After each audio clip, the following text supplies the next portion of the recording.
Good morning, good afternoon, and good evening to all our participants all over the world.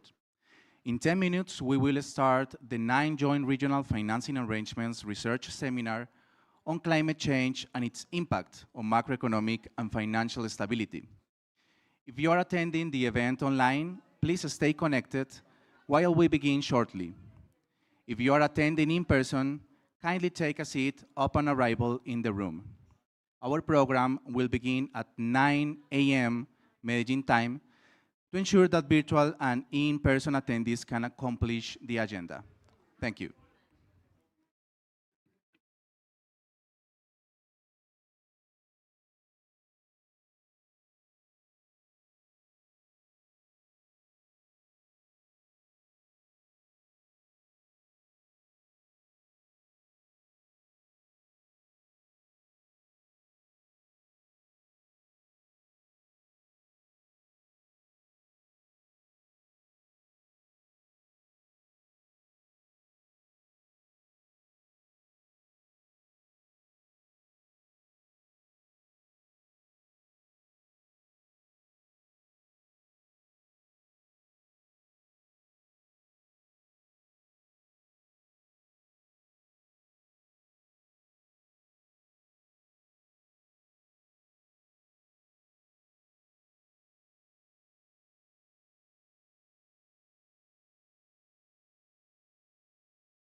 Financing Arrangements RFA Seminar Series is held annually and seeks to encourage technical discussions on relevant topics for crisis prevention and resolution, the core mandates of the RFAs. Initiated in 2017 by the Asian Plus-Free Macroeconomic and Research Office AMRO, the European Stability Mechanism ESM, and the Latin American Reserve Fund FLAR, the research seminar brings together scholars, policymakers, economists from central banks and finance ministers, as well as representatives from RFAs, the International Monetary Fund, and other international financial institutions. Before officially starting the seminar, we would like to point out some helpful reminders. The seminar will kick off with an opening presentation, followed by 3 panel sessions, and will wrap up with a policy experts roundtable. The opening presentation by the IMF will be on charting a sustainable future, the role of the IMF and RFAs in addressing climate risks. Session 1 will focus on macroeconomic implications of climate change, and Session 2 on financial system vulnerabilities and resilience. The last research session will discuss how climate change might impact public finances and sovereign credit risks.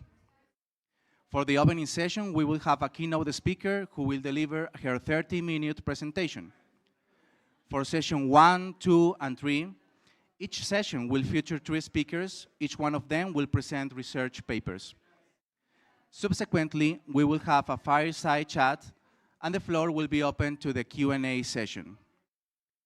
Finally, to close the event, we will feature a policy experts roundtable, and we'll bring 4 distinguished experts who will share their experience and expertise with the audience.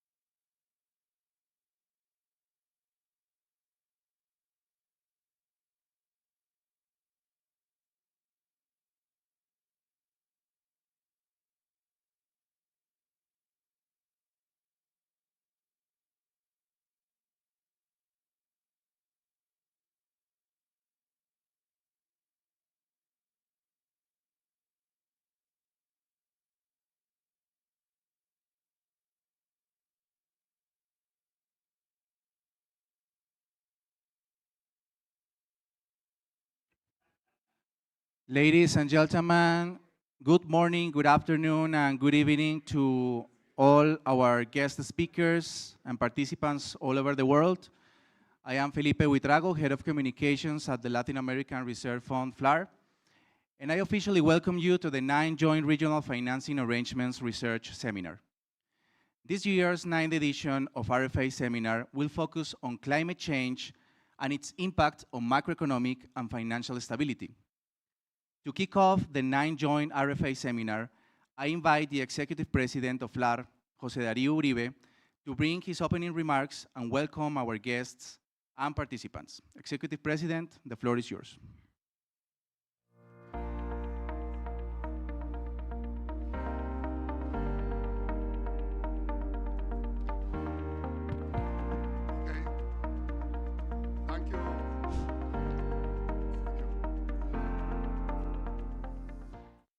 Thank you very much. Hello, everyone. I am pleased to welcome you to the 9th Joint RFA Research Seminar. I would like to extend a warm greetings to Mr. Kokin Lee, Director of the ASEAN Plus 3 Macroeconomic Research Office, AMRO, and Pierre Gramegra, Managing Director of the European Stability Mechanism. For the 9th consecutive year, ASEAN Plus 3 Macroeconomic Research Office, AMRO, the European Stability Mechanism, ESM, and the Latin American Reserve Fund, FLAR, are joining forces to promote technical dialogue and research on global macro-financial development and their implications for the international financial architecture and regional stability. This 9th edition reaffirms our enduring commitment to this collaboration. I would also like to extend a special welcome to the IMF representative, economic authorities, senior officials, and technical experts from diverse international organizations, academics, and members of think tanks and universities, as well as of other participants joining us both in person and virtually.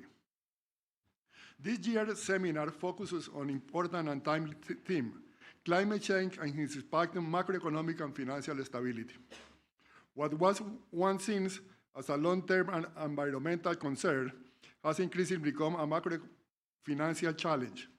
Across all regions represented here, climate-related shocks are affecting inflation dynamics, straining financial balances, altering investment flows, and exposing vulnerabilities within financial systems to varying degrees.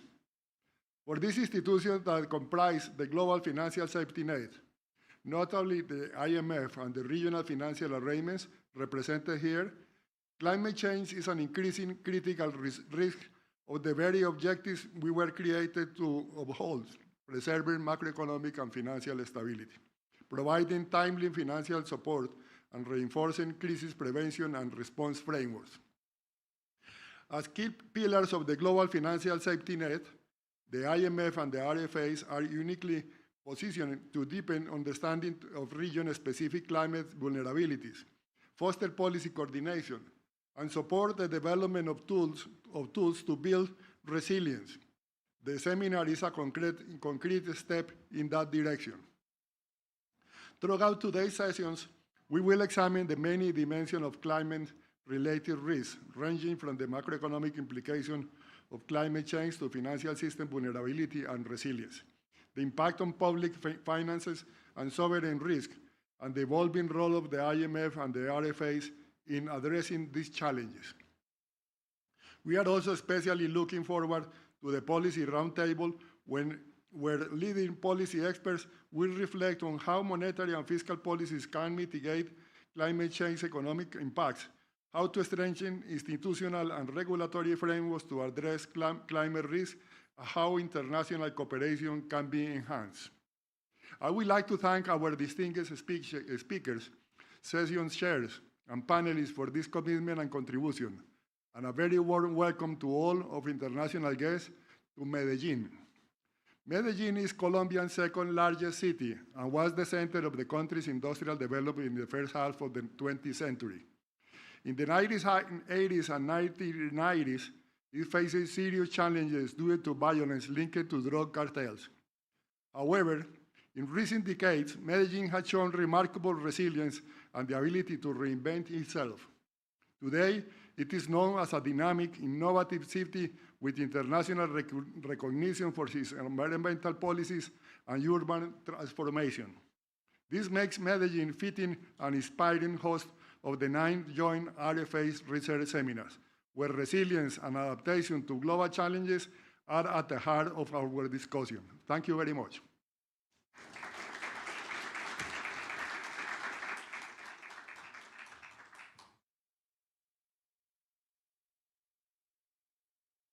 Thank you very much, Executive President. We are now ready to proceed with the seminar sessions, beginning with the opening session, Charting a Sustainable Future, the role of the IMF and RFAs in addressing climate risks. We are honored to welcome Christine Richmond, Deputy Division Chief, Fiscal Affairs Department, Climate Policy at the International Monetary Fund. Christine, welcome. The stage is yours.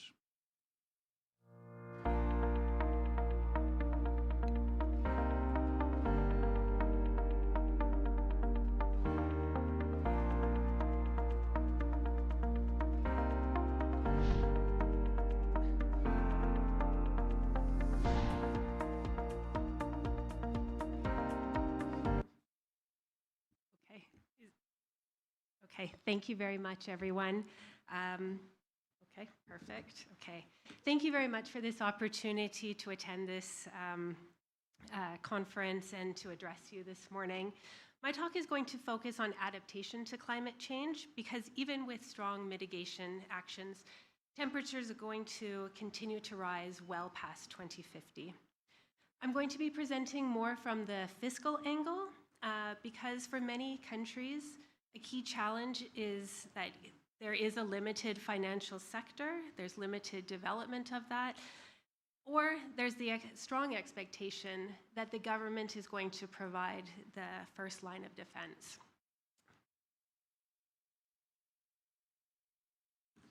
Climate change poses a threat to macroeconomic and financial stability across the globe, with impacts unevenly distributed across countries. Right now, we see over 350 extreme weather-related disasters every year, which are intensified by climate change. At the same time, the IPCC states that under the continuation of current policies, global average temperatures could rise by 2.7 degrees Celsius by 2100, compared to pre-industrial levels, and precipitation patterns could shift dramatically. As temperatures increase and extreme weather events become more frequent, it will adversely affect economies through losses of output and productivity, as well as lower potential growth. livelihoods can be disrupted, worsening inequality and poverty, especially for already vulnerable population groups, and thus raising social spending needs when many countries are already fiscally constrained. Agricultural losses can lead to higher food imports, adding pressures to the balance of payments, while damage to public and private infrastructure, which can reduce asset valuations, could increase financial sector risks. To address these challenges, adaptation policies, while continuing with mitigation efforts, can enhance resilience and minimize damages caused by present and future climate impacts. Aggregate investment costs for mitigation and adaptation to climate change are estimated to be high, but vary widely across countries. For total mitigation investment, including private and public sector, to reach net zero by 2050, we are looking at close to $5 trillion per year until 2030, while annual climate adaptation needs for developing economies are estimated to range between $200 and $400 billion. But these costs are not distributed evenly across countries. The electricity sector requires substantial investment, and high-income countries are going to need to invest more than other countries. Strengthening resilience of existing infrastructure to adapt to climate change will require more resources than for new projects, with emerging market economies seeing the highest needs. While the unlucky tail of the distribution of countries will face huge investment needs for coastal protection, up to 25% of GDP per year, to stave off future sea level rise.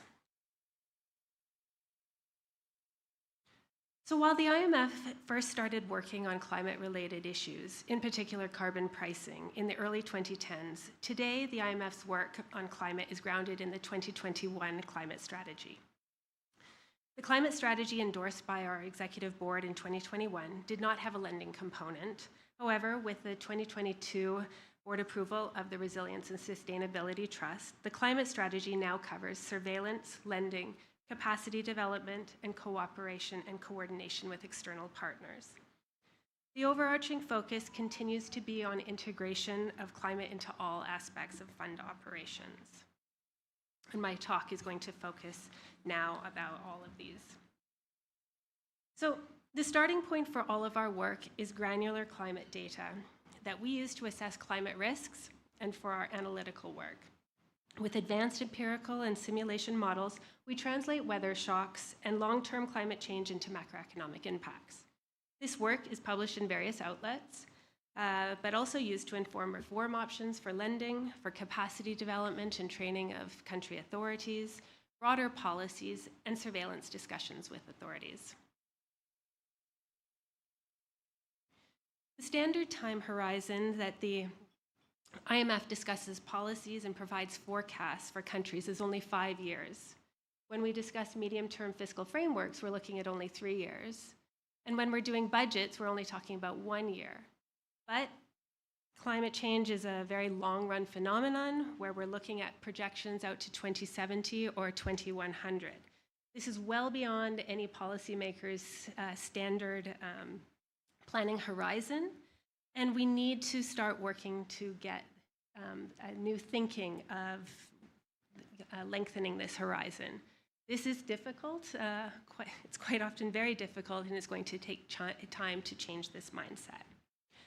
So over the short term, where climate is essentially what we have today, albeit slightly warmer, there isn't a need to invest lots of resources in complex scenarios, and the focus tends to be more on weather extremes and building resilience to related events that are becoming more frequent and quantifying the associated risks. The adaptation gap that these present events create is large, and beginning to address them can unlock immediate benefits and build a roadmap for adaptation to long-term climate change. Beyond 20 years, climate scenarios are necessary. There is uncertainty about future emissions and about the response of the climate system. Adaptation to climate change is a continuous process of technological innovation and behavioral change. Policymakers need to continuously update their expectations about the future climate for decision-making and re-optimize as climate changes. So the IMF's climate data allows us to seamlessly transition between short-term and long-term criticalities and form a global dimension down to a hyper-local level. We have this flexibility because we fully control the transformation of the best available raw climate data into indicators that serve our goals. And we also rely on publicly available data, so we can share it with the authorities and we can help build capacity on how to collect, interpret, and use climate data for macroeconomic analysis and policy. With this data, we provide nuanced and facts-based assessments of trends in temperature, precipitation, and extreme events. For example, by looking at trends in the number of consecutive dry days, we can see if droughts are becoming more frequent. By using statistical methods and climate projections, we check if these changes are part of the natural cycle or are consistent with projections for long-term climate change. Using data from dozens of climate models and different emission scenarios, we can provide a full characterization of future risks at the national level using time series of aggregate data, and at grid level using specialized maps that provide information on both projected change and on the confidence levels. While the data is transformed using best practices in climate science, it is tailored to our needs as macroeconomists, and we immediately use it in our analytical works. This creates a learning cycle. Climate science helps us develop data for our analytical work, and analytical work helps us aggregate raw climate data in the most efficient way. So let me give you an example.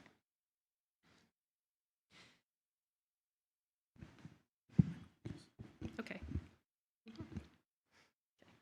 A key limitation of most of the macroeconomic literature is the almost exclusive focus on the effect of average annual temperature on GDP growth.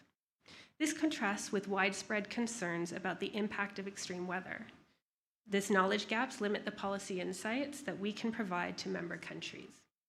But there is not a clear-cut definition of extreme weather. There are many different indicators of drought, and heat waves can be measured in different ways. So to answer these questions, recent work by my colleagues, now forthcoming in AEJ Macro, starts from hundreds of billions of daily temperature and precipitation observations and builds approximately 500 indicators of extreme weather following the scientific literature. They then use machine learning methods to select only a handful of variables that explain most of the interannual variation of GDP. They find a significant and large effect of severe droughts and extreme heat on GDP. A 2 standard deviation shock of each of these variables causes GDP losses equal to up to 1% of GDP in the year they are observed, as shown in these two maps. While the marginal impact of harsh droughts and extreme heat is the same across countries, countries are exposed to shocks of different magnitude. For example, countries in the Sahel region are occasionally exposed to very strong heat waves, and during these events, they suffer huge losses. The analysis also reveals that the response of fiscal variables to weather shocks tends to imply larger fiscal deficits. The expenditure to GDP ratio increases with harsh droughts, while the revenue ratio falls with the rise of extreme temperatures. This analysis provides a useful first assessment of the vulnerability of countries to weather shocks. It highlights areas of risks in the face of potentially worse climate outlooks. It also shows how climate data is intimately linked to macroeconomic analysis in the world with climate change. Macroeconomists and climate experts have to have an open dialogue.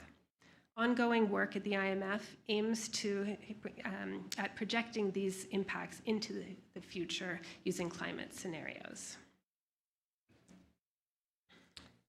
So shifting to long-term analysis, the same temperature scenarios that we use to show future warming projections are used to estimate the impact of slow-moving warming on GDP using econometric methods. This allows perfect consistency between analysis of climate trends and impact estimates. Along with these results, we can introduce slow-moving warming in long-term GDP projections. GDP impacts can then be translated into changes in revenue, expenditure, deficit, and public debt. While we continuously work at refining estimates of climate change impacts, this method provides a blueprint to study macrofiscal criticalities and has already been successfully applied in many countries. So we have discussed the short and long-term risks from climate at atmospheric conditions, but we also recognize the macrocriticality of sea level rise.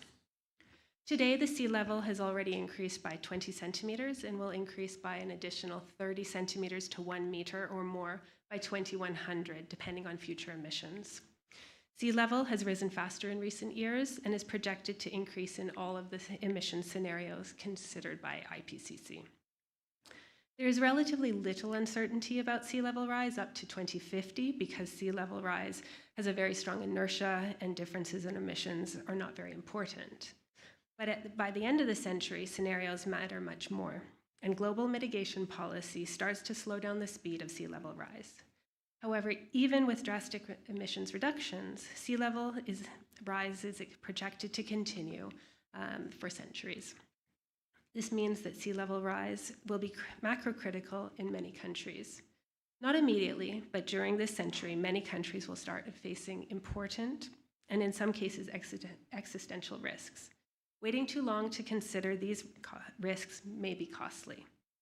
Without adaptation plans, myopic development of coastal areas will cause large losses of capital and carry large welfare costs. To provide preliminary estimates of sea level rise costs, we use a model from the scientific literature that allows us to develop different scenarios, including no adaptation, protection, retreat, and least cost adaptation. For the median country, the least cost mix of protection and retreat is about 80% less expensive than only protection. But for some countries, protection is still cost effective compared to no adaptation. However, the cost would be extremely large, as shown in the right panel. So all the data and analytical efforts are instrumental for our surveillance work. A good example is the recent climate deep dive for the latest Article 4 that we did in the case of Ecuador. Climate data highlighted risks, and our analytical work has quantified impacts from weather shocks, slow-moving warming, and sea level rise. So before moving on to discuss the IMF's climate-related lending, I think this is a good point to briefly discuss the global financial safety net. So over the past 2 decades, the GFSN has expanded significantly and become more multi-layered. And you know this much better than I do. International reserves have increased more than 6 times, reaching $14.5 trillion at the end of 2023. And the size of the other GFSN layers, including bilateral swap arrangements, regional financing arrangements, and the IMF resources, have also grown nearly 20 times to about $4.5 trillion. However, the GFSN has not kept pace with the increase of total external liabilities, and the share of the GFSN relative to total external liabilities has declined below the 9% average of the early 2010s. But unlike other layers, the IMF has near universal membership.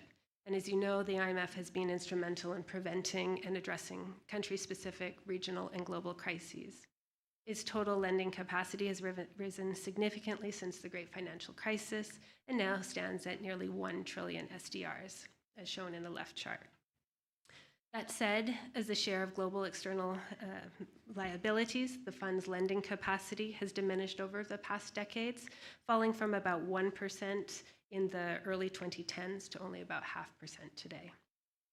The IMF's lending increased significantly over the last 15 years, and unfortunately, demand does not seem to be slowing down. Since the Great Financial Crisis, it has approved an annual average of 17 new IMF programs per year, half of which are focused on providing concessional finance to developing economies. In addition, through an emergency financing, the IMF has helped 97 countries since the pandemic. Today, total commitments stand at nearly 200 billion SDR, as the right-hand chart shows. At the same time, borrowing from the fund can carry stigma and political costs, particularly among some emerging markets. So looking ahead, the GFSN faces a challenging economic backdrop, of which climate change is only one of multiple challenges. Geoeconomic fragmentation, as well as developments in finance, digitalization, and climate are poised to reshape the international monetary system. So how has the IMF integrated climate into its lending? The IMF has two main lending facilities to address climate-related issues. The first is the Rapid Credit Facility, or Rapid Financing Instruments Large Natural Disaster Window, which was established in 2017. This provides rapid financial assistance to countries facing urgent balance of payments needs arising from natural disasters when assessed to be equivalent to or exceeding 20% of a member's GDP.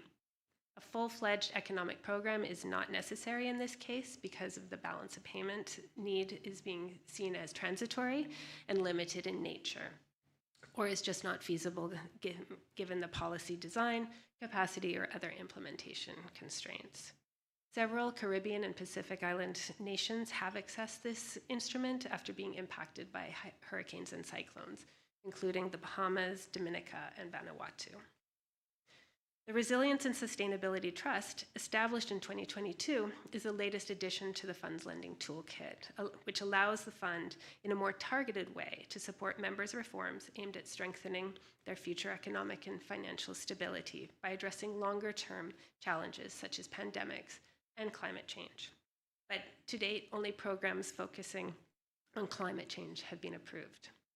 The fund's main value added is leveraging its comparative strength by helping members design climate-friendly economic and financial policies and setting up spending priorities, thereby supporting the overall policy environment and helping to attract private capital.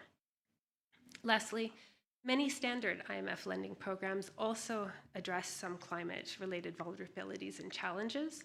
Typically, these are focused on fiscal risks and the energy sector, with a focus on energy subsidies and prices, as well as state-owned enterprise reform. So since the Resilience and Sustainability Facility, the RSF, is the main climate facility, I wanted just to share a few more details on it. In only 2.5 years, already 24 programs have been approved, with about $13.5 billion committed, and $4.3 billion have already been dispersed as of March. 4 of the 5 original pilot programs have already been completed, and 1 additional program has reached staff level agreement and should go to the board in the forthcoming weeks. The RSF contributes to longer-term prospective balance of payment stability. It is not designed to address short-term balance of payments problems. Financing and policy reforms are aimed at reducing significant macro-critical risks associated with long-term structural changes and boosting policy space by building policy and financial buffers against such climate risks. So I wanted to give you an example of a strong reform that several countries have been implementing that I see as having some parallels with the GFS system. This is the development and adoption of a disaster risk financing strategy. So part of this work entails conducting a financing gap analysis to assess the difference between the financial resources available and the actual funds required, effectively to manage and respond to the disasters. By assessing this gap, governments can understand the extent to which there's a shortfall for moderate, severe, and catastrophic disasters. Based on this understanding, the government can then strategically mobilize additional risk financing instruments, including risk retention and risk transfer, to cover the cost of public response, recovery, and reconstruction, as well as to encourage private uptake of risk financing instruments.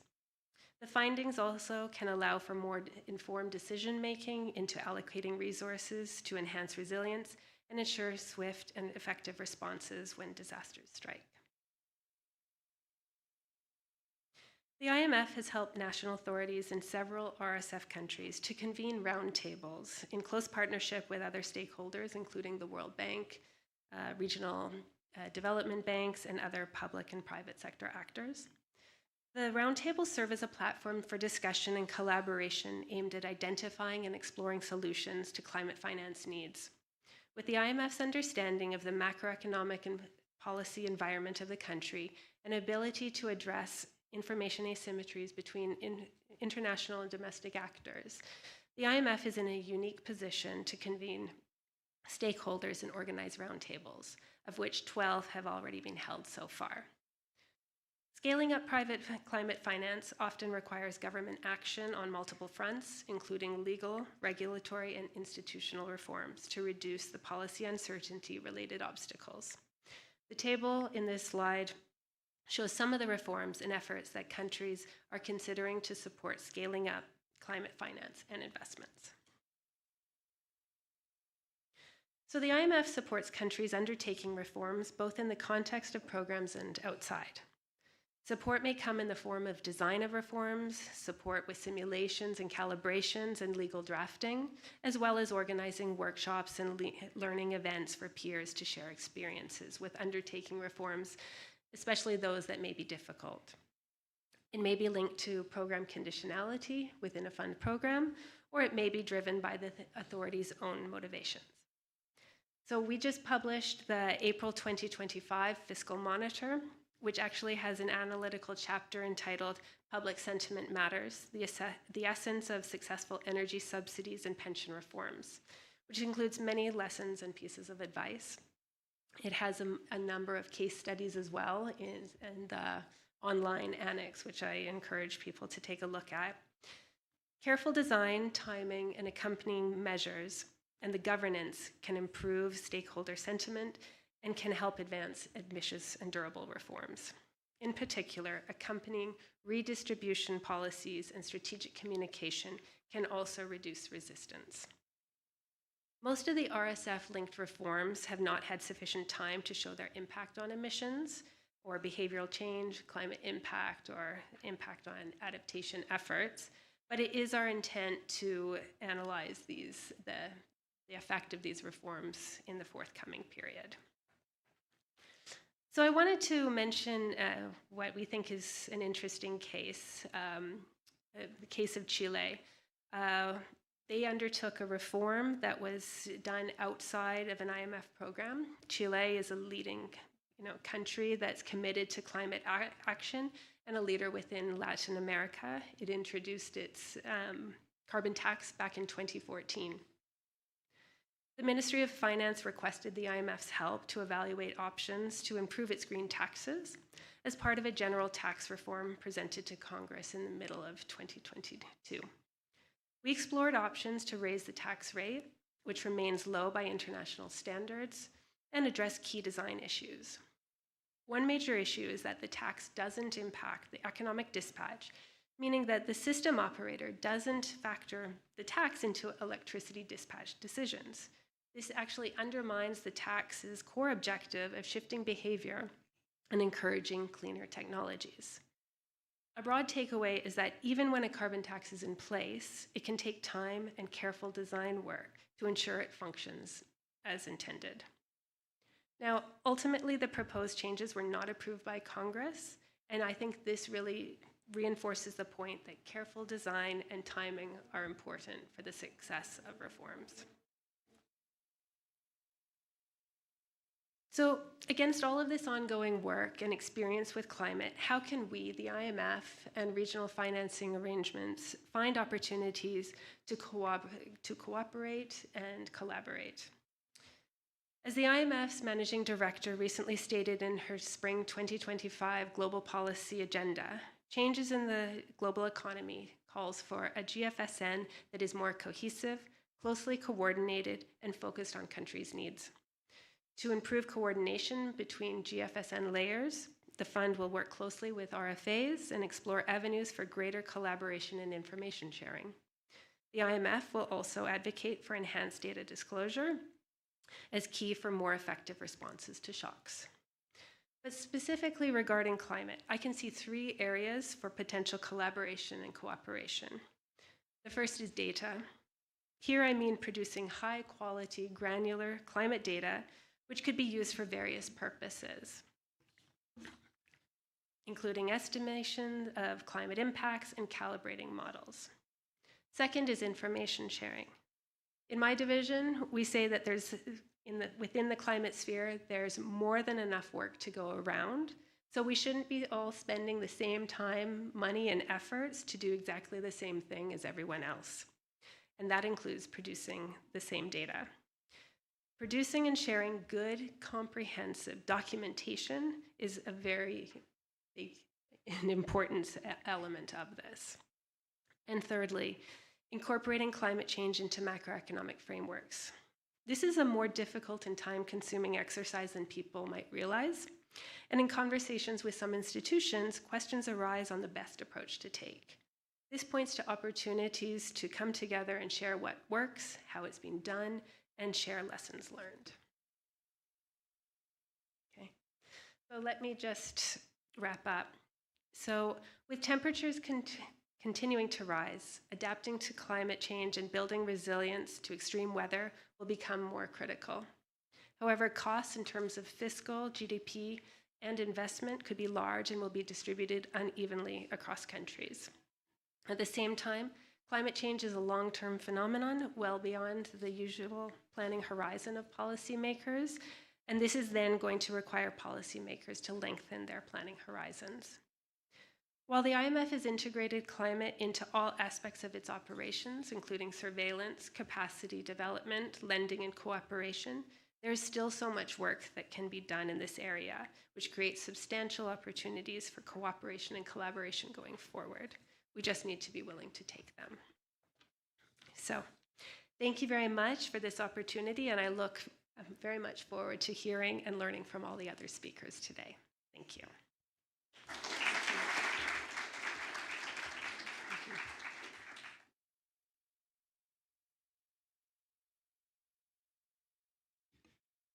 Thank you, Christine. It is now time to begin our first session, which will explore the macroeconomic implications of climate change. Please bear in mind that during the Q&A session, only the audience present here in the room will be able to pose questions. To lead and guide this session, please welcome Carlos Giraldo, Chief Economist at FLAR.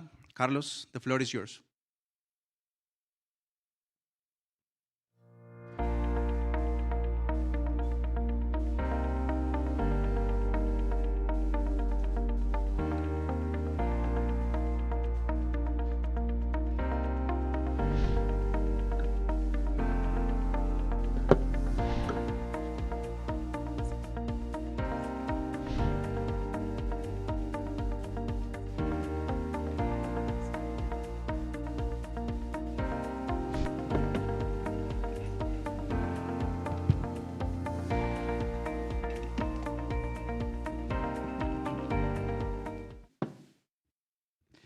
Thank you, Felipe. Good morning, everyone, and welcome to the first session of our 9th Joint RFA Research Seminar. Let me begin by thanking our co-organizers, ANRO and ESN, for their continued collaboration and by expressing how pleased we are to host you here in Medellín for this seminar. I would like also to thank all participants attending this session, both in person and virtually. Our first session addresses one of the most pressing challenges of our time, the macroeconomic implications of climate change. As our Executive President, José Uribe, commented in his opening remarks, climate change has become an immediate macrofinancial risk, affecting inflation dynamics, growth patterns, and external balances across countries around the world. Today's sessions will explore the macroeconomic channels through which climate change is shaping economic outcomes. We will examine key transmission mechanisms to the prices, growth, and capital flow implications of climate change, including cross-border spillovers. We are fortunate to have a distinguished set of speakers, each presenting their most recent papers on the session's topic in 20-minute segments. They are Christian Upper from the BIS, Fulvia Marota from the Netherlands BAN, and Yair Giraldo Salazar from the FLAR. Following their presentations, we will have a fireside chat featuring Laura Fermo from ANRO and Irene Alvarado from the Central Bank of Costa Rica, who will reflect on the main messages of the peer-reviewed papers presentations, as well as given policy challenges and implications. And then we'll open the floor to the questions and discussion during the last 10 minutes. It will be a very concrete session with concrete interventions. With that, let's begin. Please join me in welcoming our first speaker, Christian Upper. Christian is a senior advisor at the BIS Office of the Americas. He previously headed the Monetary and Economic Department, Macroeconomic Analysis, Emerging Markets, Financial Markets, and Monetary Policy and Exchange Rate units. And he also worked at the Deutsche Bundesbank. And Christian, the floor is yours. And thank you for accepting our invitation. Thank you very much. It's a great pleasure to be here. And this is work with some colleagues, Alberto Americo from the BIS, Jesse Joel, who was at the BIS visiting from the Bank of Canada. He's now leaving. He's actually moving to Australia, and myself. And everything I say is actually my views. So I may say bold things, and these are not necessarily BIS views, so don't hold the BIS responsible for it. Okay. I'm going to talk about, first of all, I would like to convince you that the energy transition is accelerating. And despite setbacks and so on, I think it's very likely it will be accelerating. The second thing is I will examine the macroeconomic implications of the energy transition for three stylized economies. One of them is fossil fuel exporters, fossil fuel importers, producer of critical minerals. Now, these are stylized economies. I mean, an actual country could actually be in all three of them in the extreme. And the third thing is I'm going to present some really new work on the energy mix and capital flows. Now, let me convince you, well, probably many are convinced, but those who are not, that the energy transition is accelerating. And here what you see is a graph. This is not in the paper. This is something which we got, which is a bit more recent, not that recent, but it's the most recent we found quickly.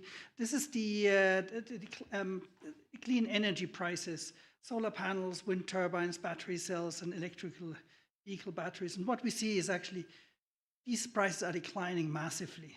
In the case of electrical vehicle batteries, they fell by almost 70% over the last, within 8 years. So these are massive declines. And that brings me to the conclusion is that the energy transition is not just about policies, it's also about economics. And we actually do see that renewable energy in many places is actually the cheapest form of energy. And the costs are further plummeting, so the energy transition will happen. The second set is that the International Energy Agency, their peak, I mean, fossil fuel will continue to increase, but according to various scenarios by the International Energy Agency, it should peak like in a few years' time, 2030, they say. And one important point for the macroeconomic implication is that renewables prices, they're more stable in a way. They're less stable in another way than fossil fuel prices. They're much less stable probably in the very, very short term, but over the long term, they don't have these massive fluctuations, like medium frequency fluctuations, business cycle fluctuations, as for instance, or the oil price. And that's very important for the macroeconomic transition. I'm going to skip this. Let's just jump into these macroeconomic implications. And what is pretty clear, and I think everybody knows that, is that the effect will vary massively across countries depending on the economic structure. We look at these three prototypical economies, but recognizing that countries could be in various, or sometimes one part of the country is in one category. And I mean, for instance, in Argentina, you have the province of San Juan, which is a lithium producer. And you've got Patagonia, which is more a fossil fuel producer. So you actually have country, the actual picture is much more complicated than that, but we still think it's very useful to think about these prototype economies. And it's useful to start with the long term, because the long term is actually easier to do than the medium term, than the transition to the long term.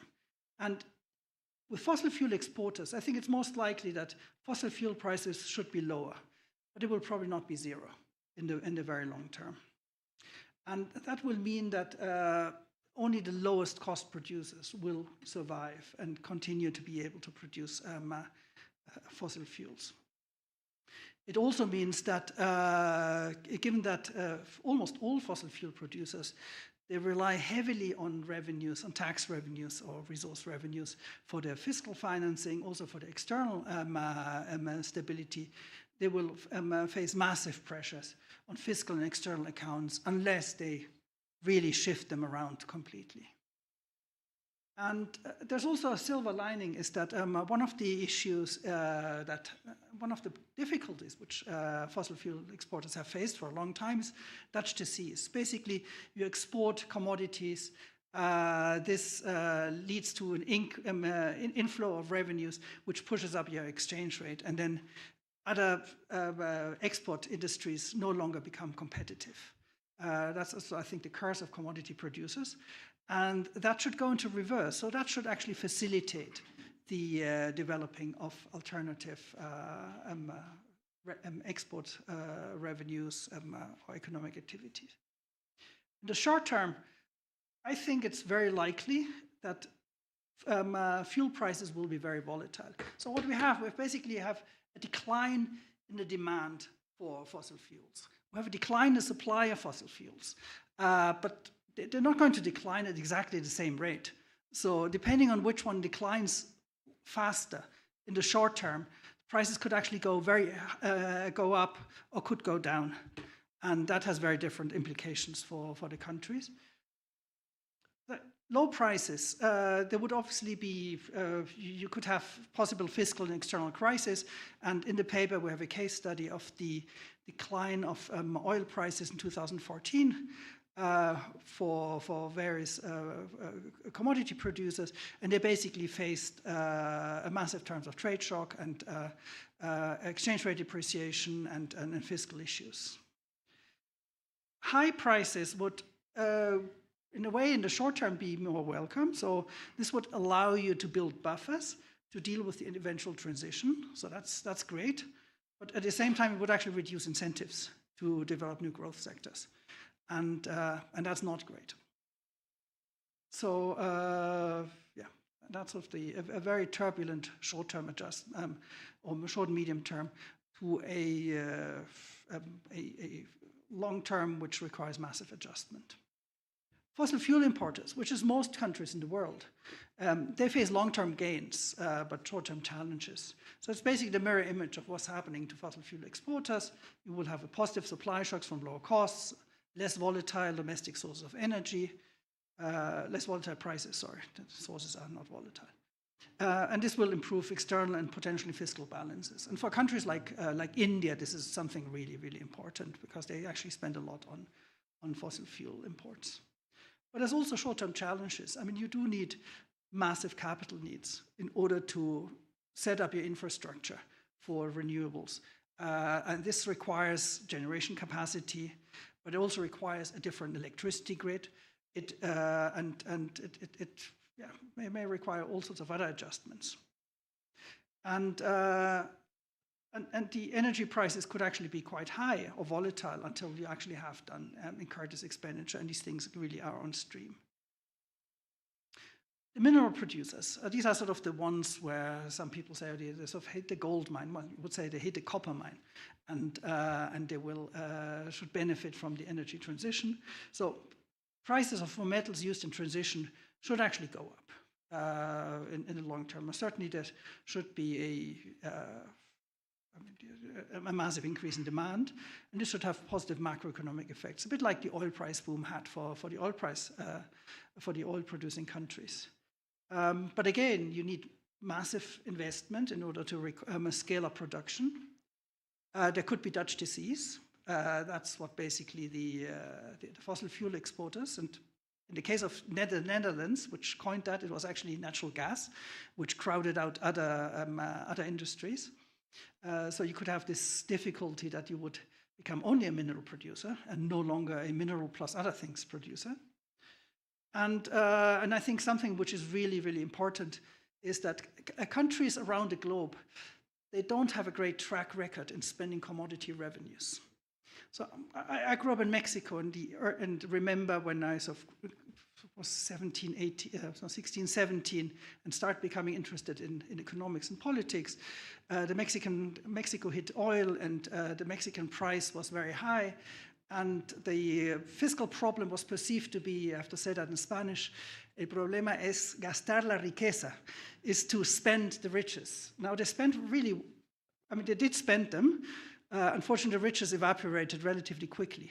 And the result, one of the results was the result of this and other things was the debt crisis of 82, 83. And there is really evidence that fiscal crises are more likely in countries that experience commodity booms. So this is, I think, a very, very big issue. And this applies to almost all commodity countries. This is extremely difficult. And the last thing is that, and that's a difference from the fossil fuel producers during the oil boom, is that the minerals which are mined and are put into electrical vehicles, into the grid, the wires into the houses, and so on, they don't disappear. They're not burned. They stay there. And at some point, the stock will be so large and recycling should be so developed that this should actually decline the demand for new mining. So unlike the oil boom, I mean, this is a boom which may be transitory. Transitory could be decades. So that's something to keep in mind for the long term. Now, who wins, who loses? Can we attach countries to that? And I mean, our analysis is not sufficiently deep to do a like IMF type of Article 4. This is just a really broad brush thing.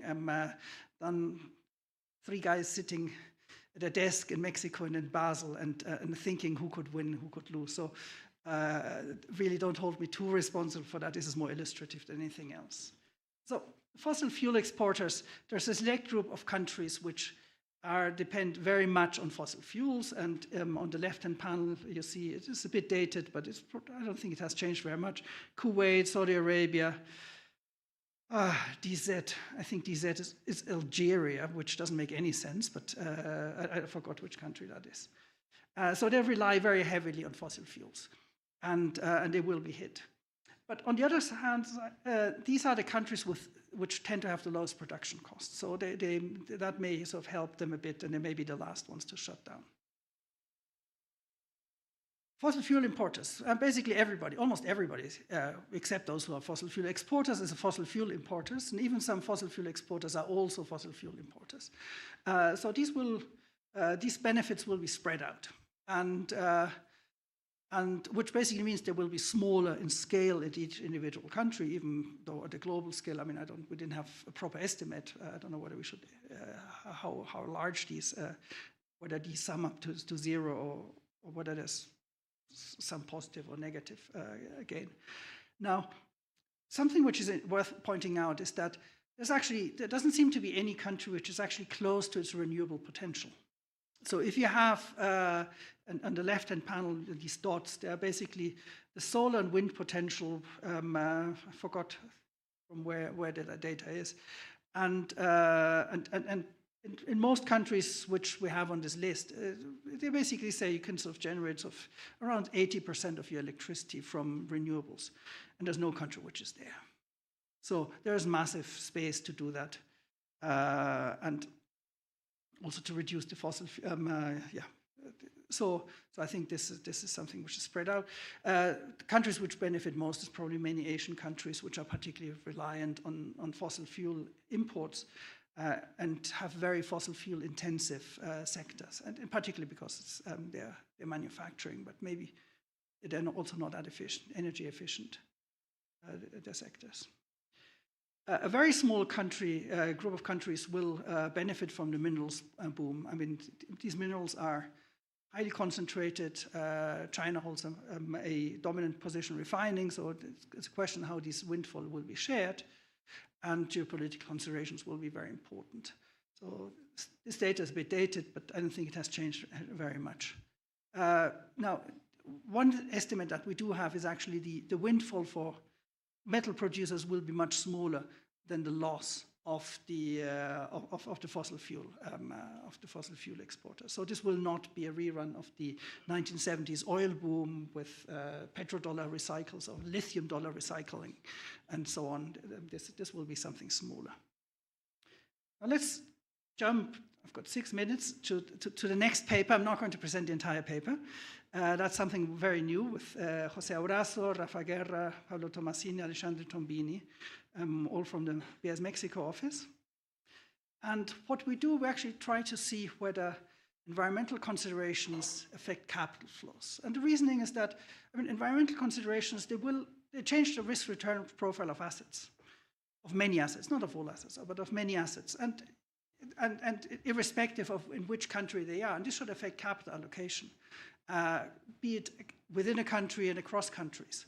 So we should see an effect of various climate considerations.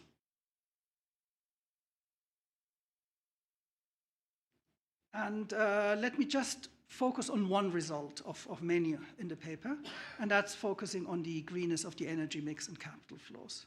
So here in this graph, we show the share of renewable sources to produce electricity. And that went up massively in the advanced economies, and according to that data, it was sort of in 21, it was around 50%, which is in the emerging markets, it's much, much lower. But it also, and it was actually declining for most of the sample period, but in 2016, it moved up. Now we have some internal debate whether this is because of so the turning points coincide with the Kyoto and the Paris agreements, and the Kyoto agreements basically commits most advanced economies to green their economy, and the Paris agreement also has some commitment of part of emerging markets. Whether that's the trigger or not, I think doesn't really matter, but certainly it coincides very, very nicely. So if you want to have a nice populist graph showing that these things are great, then you can use that. And what we see, and here just look at the lower panels. Here we see that the greenness of the energy mix is associated with a higher portfolio in FDI inflows, but only after the Paris Agreement. So what we have here is, I'm going to move, but people can't hear me online, so I can't do that. So what you have, the green part in the left-hand panel. So the left-hand panel is portfolio inflows, and the green line, that's basically from coefficient estimates. Is the impact estimate by local projections of a shock. I forgot exactly what. 1 percentage point increase in fossil fuel energy use in the country, and we actually do see that this leads to a cumulative effect of like higher capital flows of like 0.4% of GDP. Given that these capital flows are like 3 or 4% of GDP, this is actually a very, very large number, and this is robust. So we can, it is. So we've tried various things, various controls, and this is a relatively robust result. And if you increase the brown share in the economy, which is not exactly the mirror image, there's also nuclear, then you actually have lower capital flows. This is statistically significant. And the same, it's also significant for FDI, but it's not significant for bank lending. So this for us is like a first shot that there does seem to be an effect of the energy mix on foreign investment. Let me conclude. By the way, this effect was not there before the Paris Agreement. Really, there was a breakpoint. This breakpoint is 2016. It's not 2015. It's not 2017. We tried alternative things. It is really 2016. So let me sum up. So the energy transition is about economics as much as about politics. So no matter whether there's a backlash or not, economics will say, there should be more energy transition. Whether this is enough to combat and to stop climate change and so on, we don't make any statement about that. Probably not, but anyway. So energy transition is here to stay. This will affect countries in a very different way, and fossil fuel producers are likely to suffer. Importers and metal producers are likely to benefit, but all countries will face significant challenges. And for the exporters, fossil fuel exporters, they may need to diversify. And countries don't have a good track record in diversifying their exports. On the flight, I read an IMF paper on industrial policy, and they basically said that I think Indonesia, Malaysia, and Mexico was of the only countries who managed to diversify exports. But in the case of Mexico, not that much to high local skill added. Even the Emirates, which people hold sort of as the example of it, they actually did not manage to diversify exports as much as one would think. It's the diversified economic activity, but most of it is non-tradable. So that's going to be really difficult. Oil importers or fossil fuel importers need to develop green energy infrastructure, which has massive capital needs. And metal producers also need to develop the infrastructure, and they need to manage the windfalls, and that's something really difficult. And we also find evidence that the energy mix, and I may add, the other results in the paper show that environmental policies, both in the receiving and in the sending country, they're already affecting capital flows. And I thank you very much, and look forward to the discussion. Thank you. Thank you. Thank you.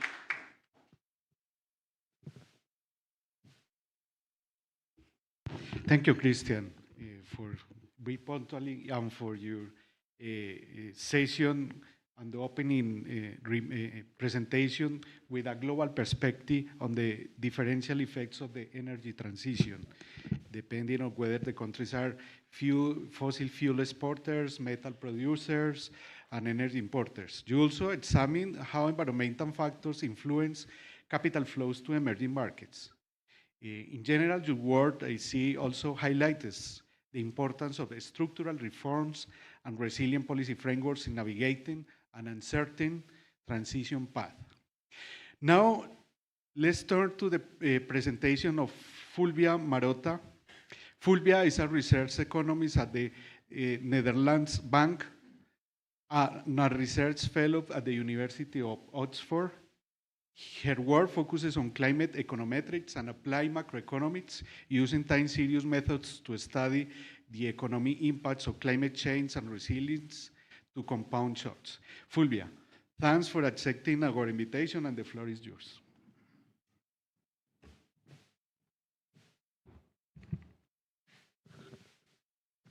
Hi, everyone. So thank you so much for the kind introduction, and I'm terribly humbled to be here and have a chance to contribute to this great workshop seminar with this terrific set of speakers. So my presentation will be about the overall balance between demand and supply effects of the physical and transition risks of climate change on the macroeconomy. I guess it's kind of obvious for everyone already in this room that climate change is happening and is already affecting the economies. And some countries have started with a little bit of hiccups and back and forth the transition to net zero economy with climate policy, with a combination between climate policy and innovation, green innovation and technologies. So what my presentation, the questions that my presentation wants to answer is really two questions, which is how do the different effects of climate change, so the physical risks on one side and the transition risks, so the efforts to mitigate climate change, differ in their effect on the macroeconomy. And the second question is really from a central bank point of view.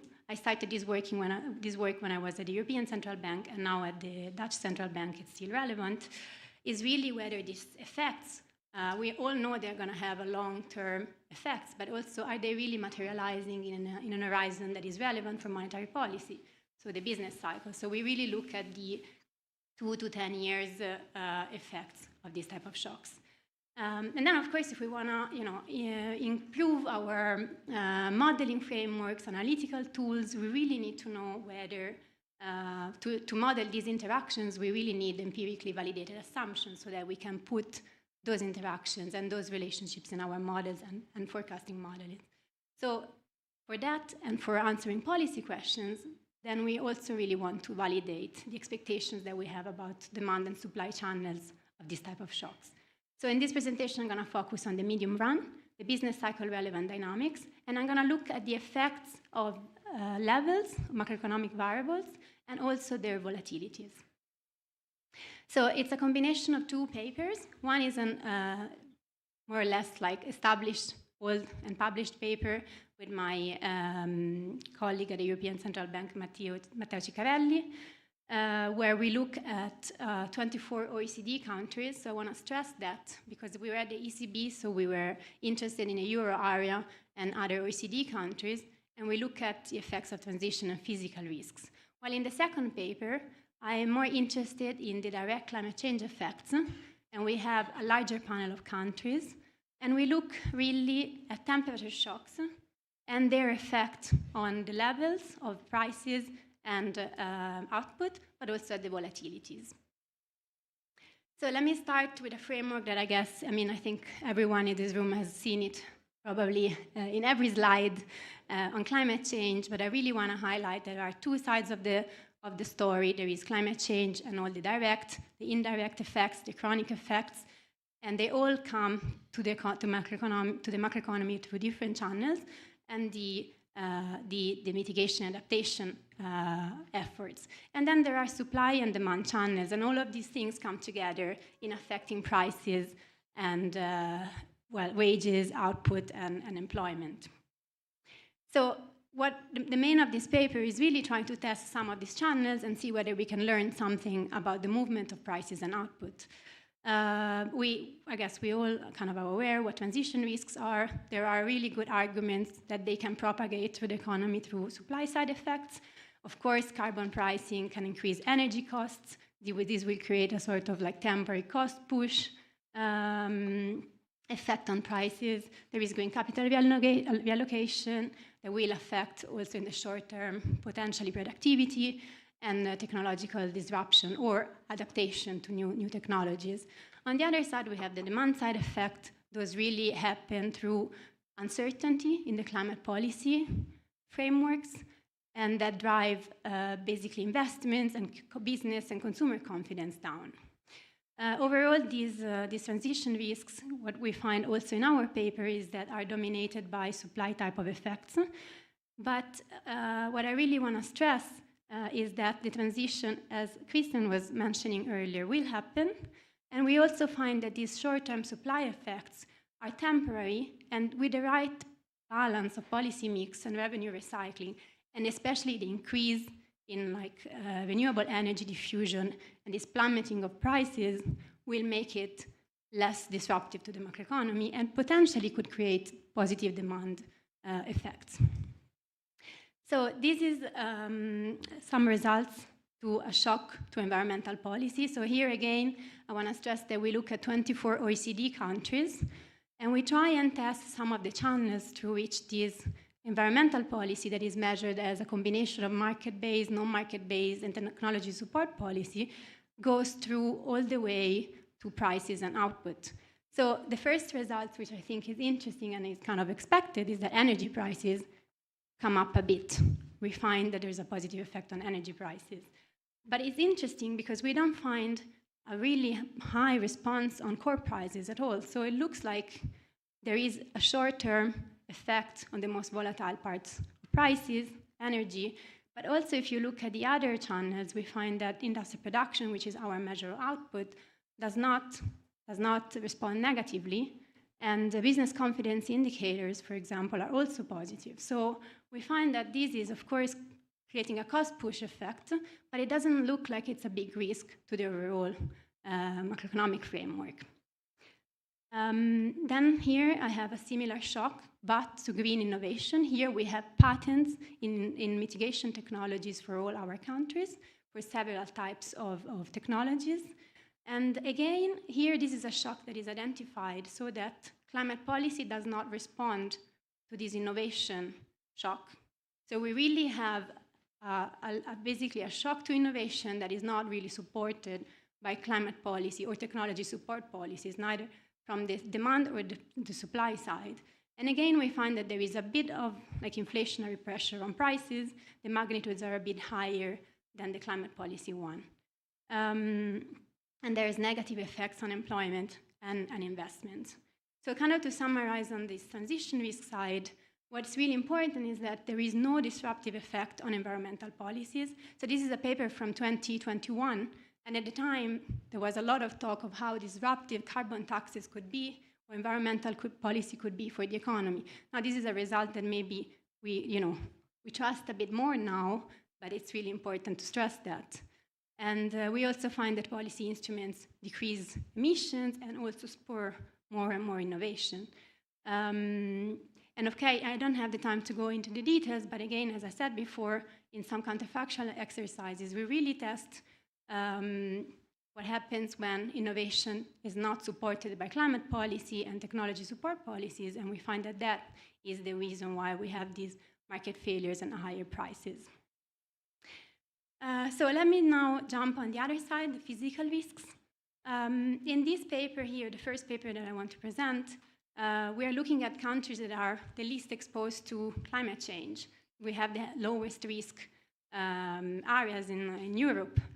So when we look at the physical risks there, we really focus on the more environmental degradation effects, the indirect effects of climate change. So there we have a measure that captures the welfare cost of every premature death because of environmental degradation. And there we have high and low temperatures, we have air pollution, we have water quality, and so on. So in these European and more OECD countries, those channels seem to be really important, and they have a predominantly negative demand type of effect. This is not going to be the same for my other paper, where I have a larger panel of countries, where I include countries that are more directly exposed to the direct effects of climate change.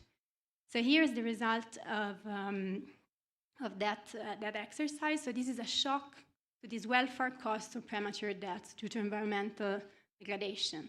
So if the countries have to pay a higher price for each life lost due to environmental-related effects, we find that if you looked at these in the aggregate, so forget about the colors now, you would find that there is a negative effect of industrial production and a negative effect on all prices. And here I have a distinction between two types of countries. So I group the countries in two, and I take the ones that have a higher exposure to climate change and a lower exposure to climate change, conditional on the subset of countries that I have. So the ones in red are really Southern European countries. So they are exposed to climate change, but it's not comparable to sub-Saharan African countries or Central and South American countries, for example. So here, the demand effects are more predominant. And we see that they are much more worse for countries that are, even in that subset, more exposed to climate change. But okay, so this is the map of the countries that I used. This was 2020, and you can see how there, for example, Central American countries and South American countries were classified as medium risk. But if you take this map today, the figure is changing a bit, and there's going to be a lot more red and pink on the South American and Central American countries. So this really brings me to the second paper, where while before we realized that the physical risks act more as a demand type of shock, in the second paper we want to look at the direct effects of climate change. So we try to do as much as we can to identify correctly a temperature shock. We use that, we instrument that with the variation of El Niño, La Niña, and we have a wider range of countries. For example, we have in the sample, we have Colombia, we have Ecuador, Paraguay, and other countries in Southeast Asia. And we identify the shocks in a model that allow us to see the effects on the levels. So we will see the effects on the levels of GDP, consumer price inflation, and producer price inflation, but also allows to have an effect of these shocks on the volatility of the variables. So we have a model with stochastic volatility mean, so we have this feedback effect from levels to volatilities, but then volatilities also enter in the level equation, so we can also see how the increased volatilities can feedback back into the levels. So these are the results for the aggregate. So here we have only the emerging markets subsample. So the results are kind of straightforward in the sense that we have a decrease in GDP. We have, on the levels, we have a positive response of inflation. We have even higher response of producer price inflation. And we also find that, especially for the variance of inflation or consumer price inflation, there's also an effect on the volatility. So now we haven't tested how much this volatility effect feedbacks back into the levels, because this is a very preliminary paper. A PhD student of mine is working on it, and we built this figure like 2 weeks ago, so right on time. But I think it's a strong evidence of the fact that there is a really negative supply type of shock, which also has an effect on volatility. And this volatility could go back to the levels and increase the persistence of these negative supply shocks, especially for countries that are highly exposed to climate change. And here I have some narrative evidence for Colombia. I'm sure you probably can explain this much better than I can do, but we were doing a little bit of research, and here you have the time series of GDP growth, inflation, and PPI, consumer price inflation, and producer price inflation, and you have El Niño, La Niña phases, and then you have also the, 2008, so the financial crisis, which is a global crisis, but also after 2014, which as far as I understand is a domestic crisis. And you see how El Niño, La Niña, there seemed to be a higher movement in those variables also coming through those phases. And what's interesting is that for 2012, where the Colombian economy was doing incredibly well, still there is some movement. So this is kind of for us to kind of narrative evidence that shows the fact that these phases, so climate change shocks, even though they are not yet incorporated in the macroeconomic frameworks and in the monetary policy responses, especially because, I wanted to go back. We find that interest rates don't respond to these effects, do matter both in bad and good times. So they act as amplifier of overall macroeconomic uncertainty. So this is a slide that I use when I have to present these to audiences in Europe, where some skeptical people think that these effects are not relevant. So I try to bring evidence to the fact that in some countries, these effects are really, really important. And maybe in Europe right now, we only see the negative demand type of effects, but also these supply type of effects are happening.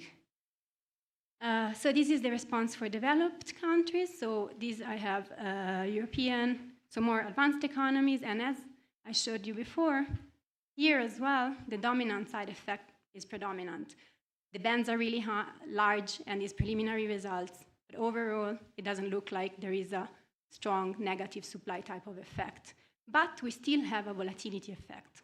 So despite the type of effect or the movement it has on prices, on levels, climate change affects volatilities of macroeconomic variables.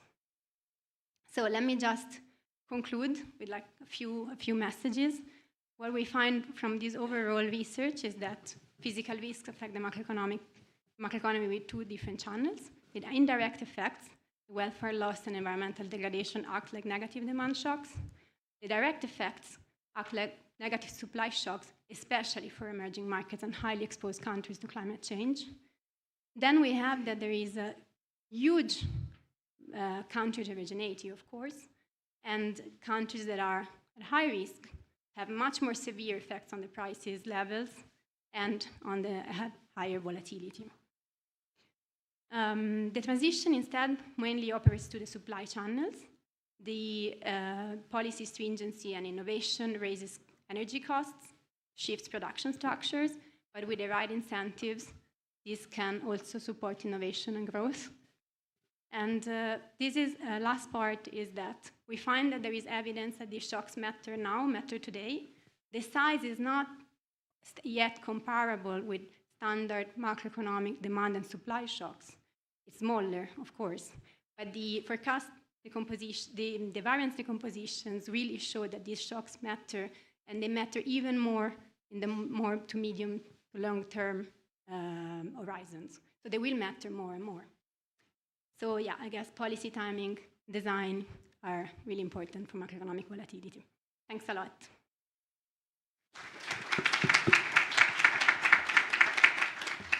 Thank you, Fulvia, for your complete presentation.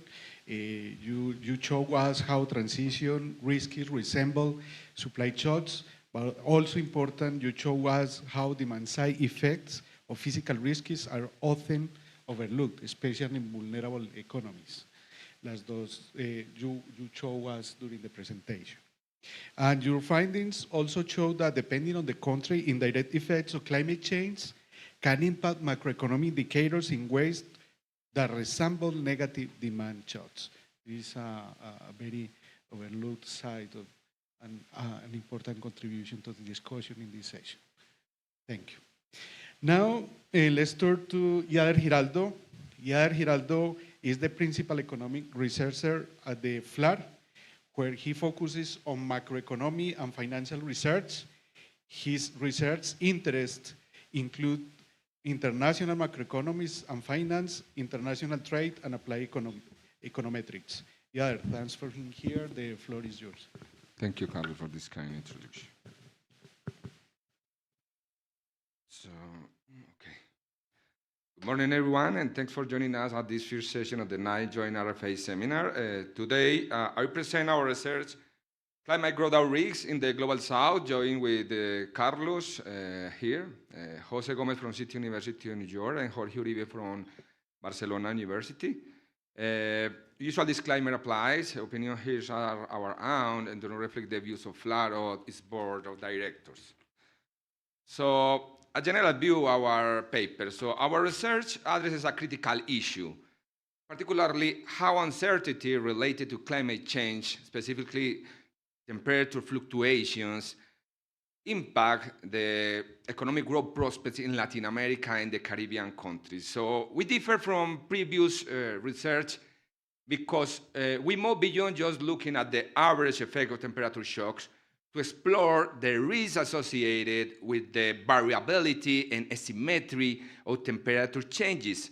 So we don't want to focus on the bell inside the growth distribution, so we want to check the tails of the distribution.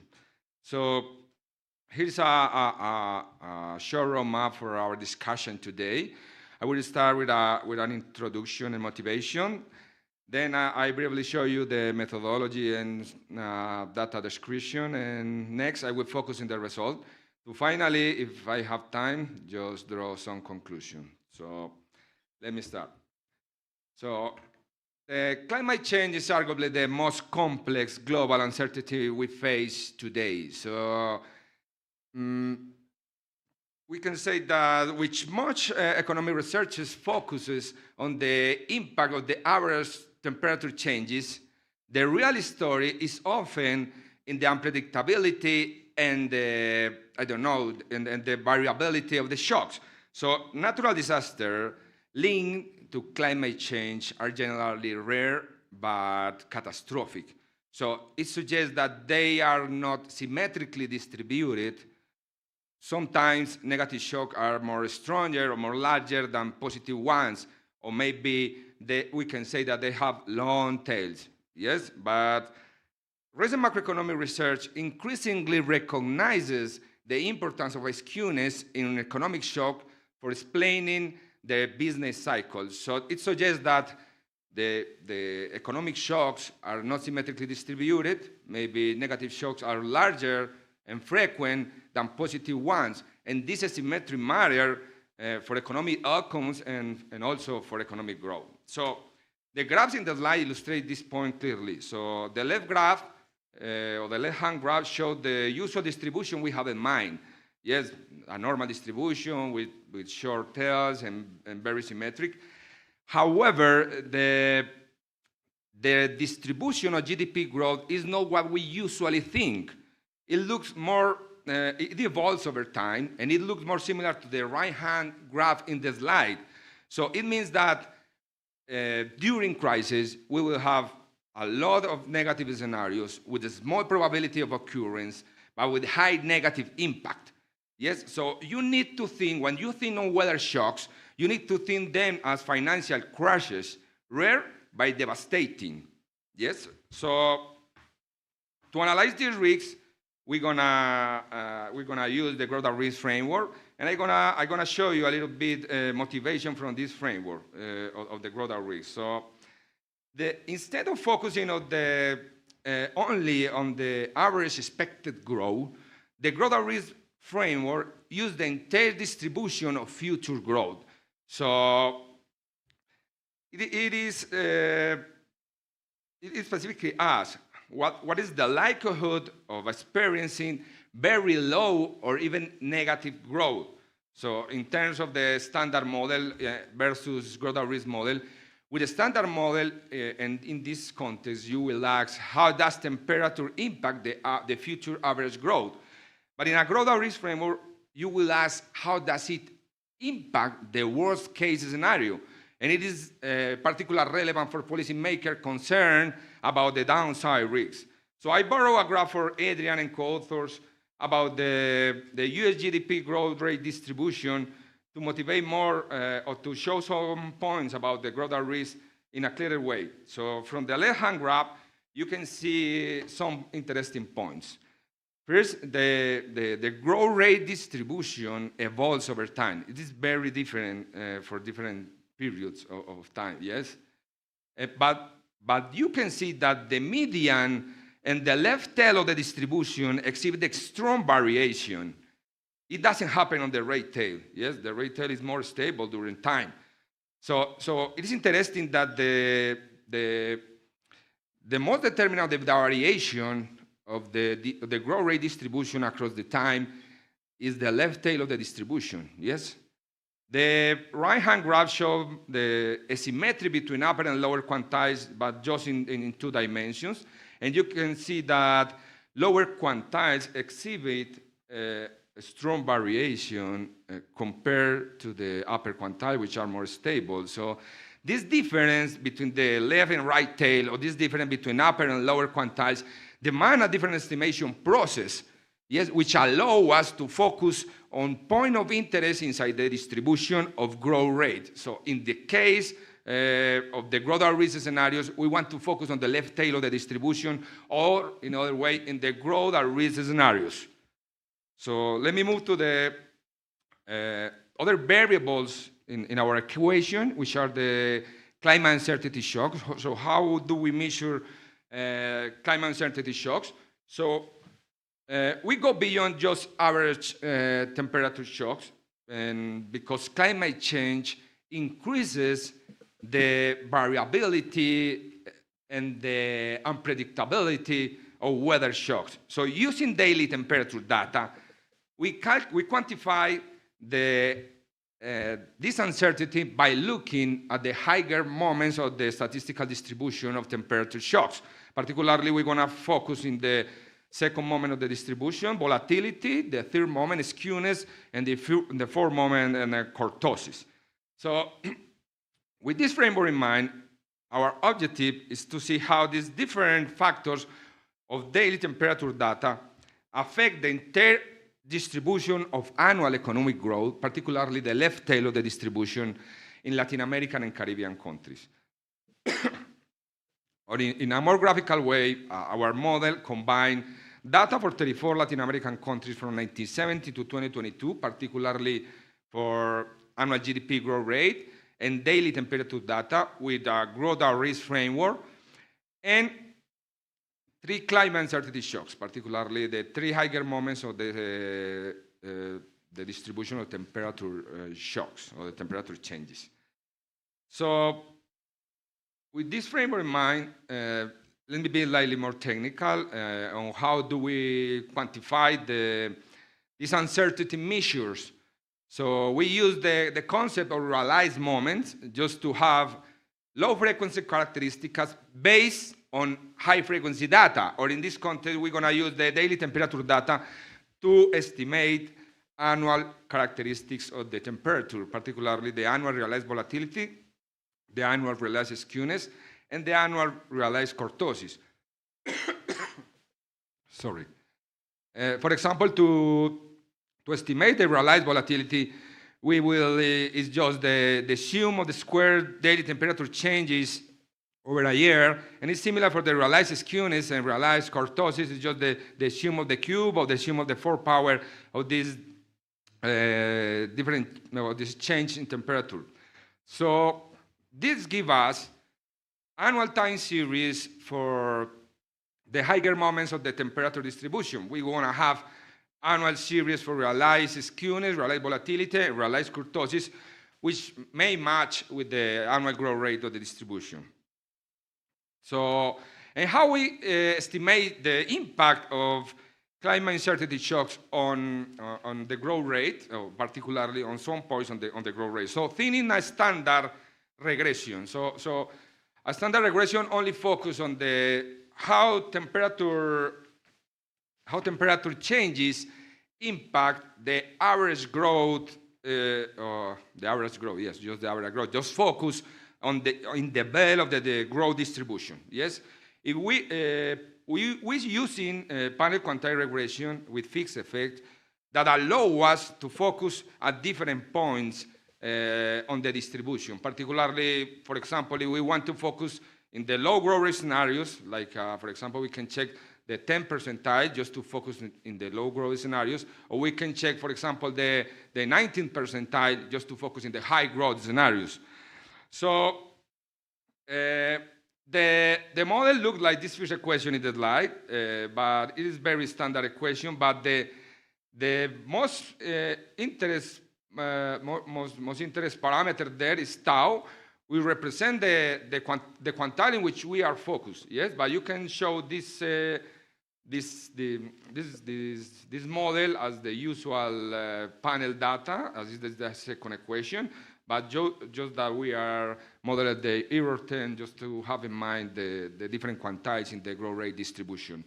So the main point here in this slide is that the quantile regression allows us to identify if climate change uncertainty shocks have different effects between, I don't know, bad time, I mean low percentiles, versus good times, the high percentiles of the distribution. So let me show you the brief summary of our data set. This is the summary of the data set. I know it is a lot of information, so I prefer to show you it in a map. This is the average GDP growth across the region for the period in our model. And this map shows the average temperature across the region, the average daily temperature data. And as you can see, we have a lot of heterogeneity across the region, which help us to make a good use of our methodology. So let me now focus on the results, or on the main results in our estimation. So for our main findings, we estimate our panel quantile models separately for each statistical moment. So we're going to have a panel quantile for volatility, another panel for skewness, and another panel for kurtosis. Yes, and we're going to show the results as they are in the table 3 for volatility.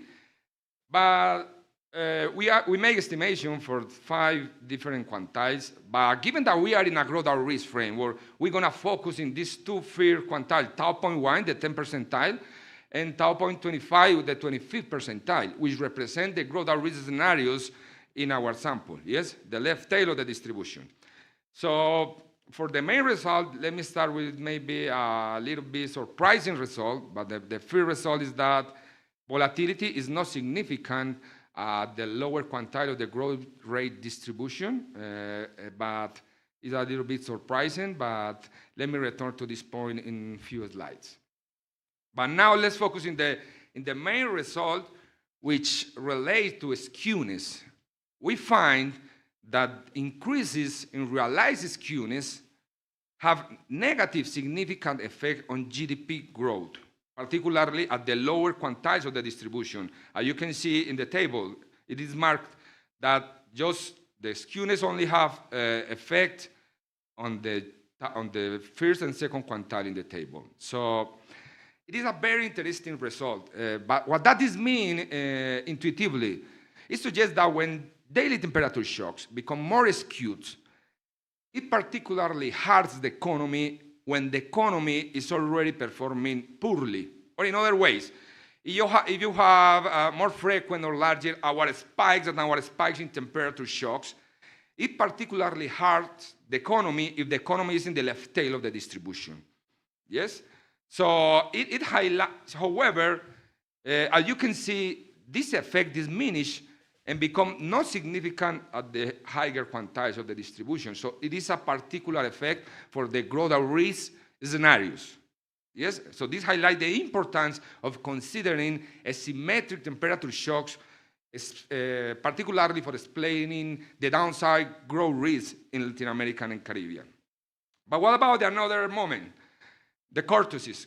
Kurtosis is not significant at any quantile in our estimation. So the key findings from this annual analysis is that the skewness, the symmetry of daily temperature shocks is the most critical factor driving the downside growth risk in the region, while volatility and kurtosis effects are less apparent at this frequency. Yes, and so given that skewness is the main factor here, we explore a little bit more with this effect, and to better understand the effects of the skewed temperature shocks, we explore their time-varying dynamics inside each country, and the results are in the figure 1 for different quantiles. And what can you see? We consistently see a tendency for the median and the distribution to be more lower or to be more negative at the lower quantiles that compared to the higher quantiles of the growth rate distribution. So this reinforces our panel results, and it suggests that the negative impact of temperature skewness is strongest during periods of low growth. So, in other words, our results could reflect both the cross-country patterns and potentially the time-varying dynamics within countries, or in other words, the skewness is robust within and between countries. Yes? After some comments from reviewers, we also conducted a quarterly estimations for a slightly small sample of countries, just 24 countries from 2000 to 2023. And we also include 4 additional variables or weather-related variables like dew point, precipitation, humidity, and wind speed. And interestingly, at this quarterly frequency, volatility does emerge as significant and have negative effect on the GDP growth distribution at the lower quantiles of the distribution. So now there are other variables like humidity and wind speed with some predictive power, but the main drivers of the effects of temperature shocks on GDP growth are the temperature shocks, skewness annually and volatility at quarterly.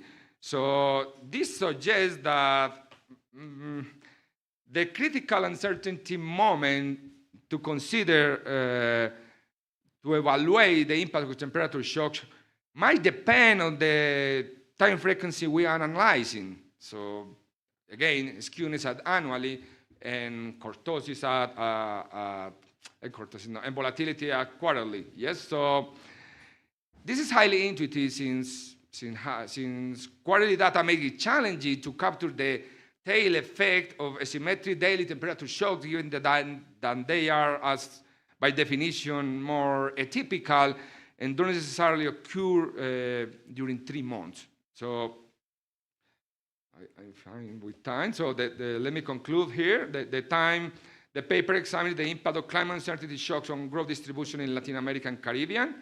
Key indicator analyzed was volatility, skewness, and kurtosis. And from the ground out risk framework, we can say that the main critical factors driving the effect of temperature shocks on GDP growth are the skewness at annually and volatility at quarterly.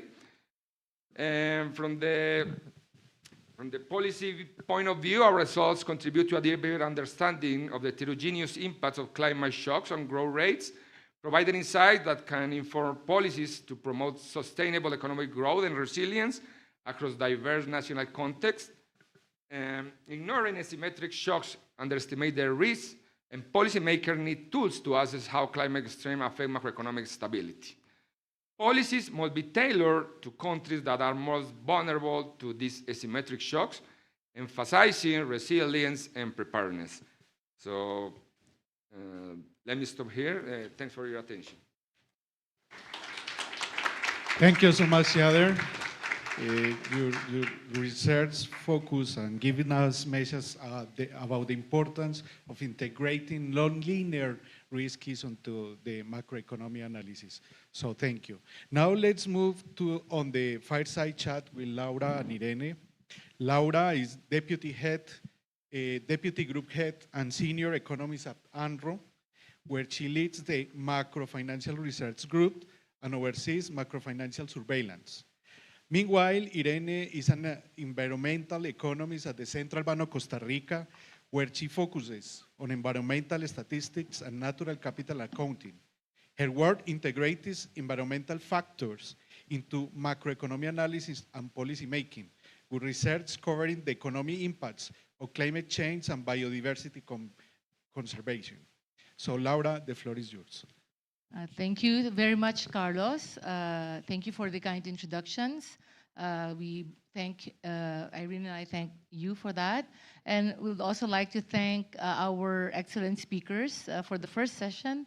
Christian, Fulvia, and Iader definitely have presented excellent papers with each their own contributions. We hope we do justice.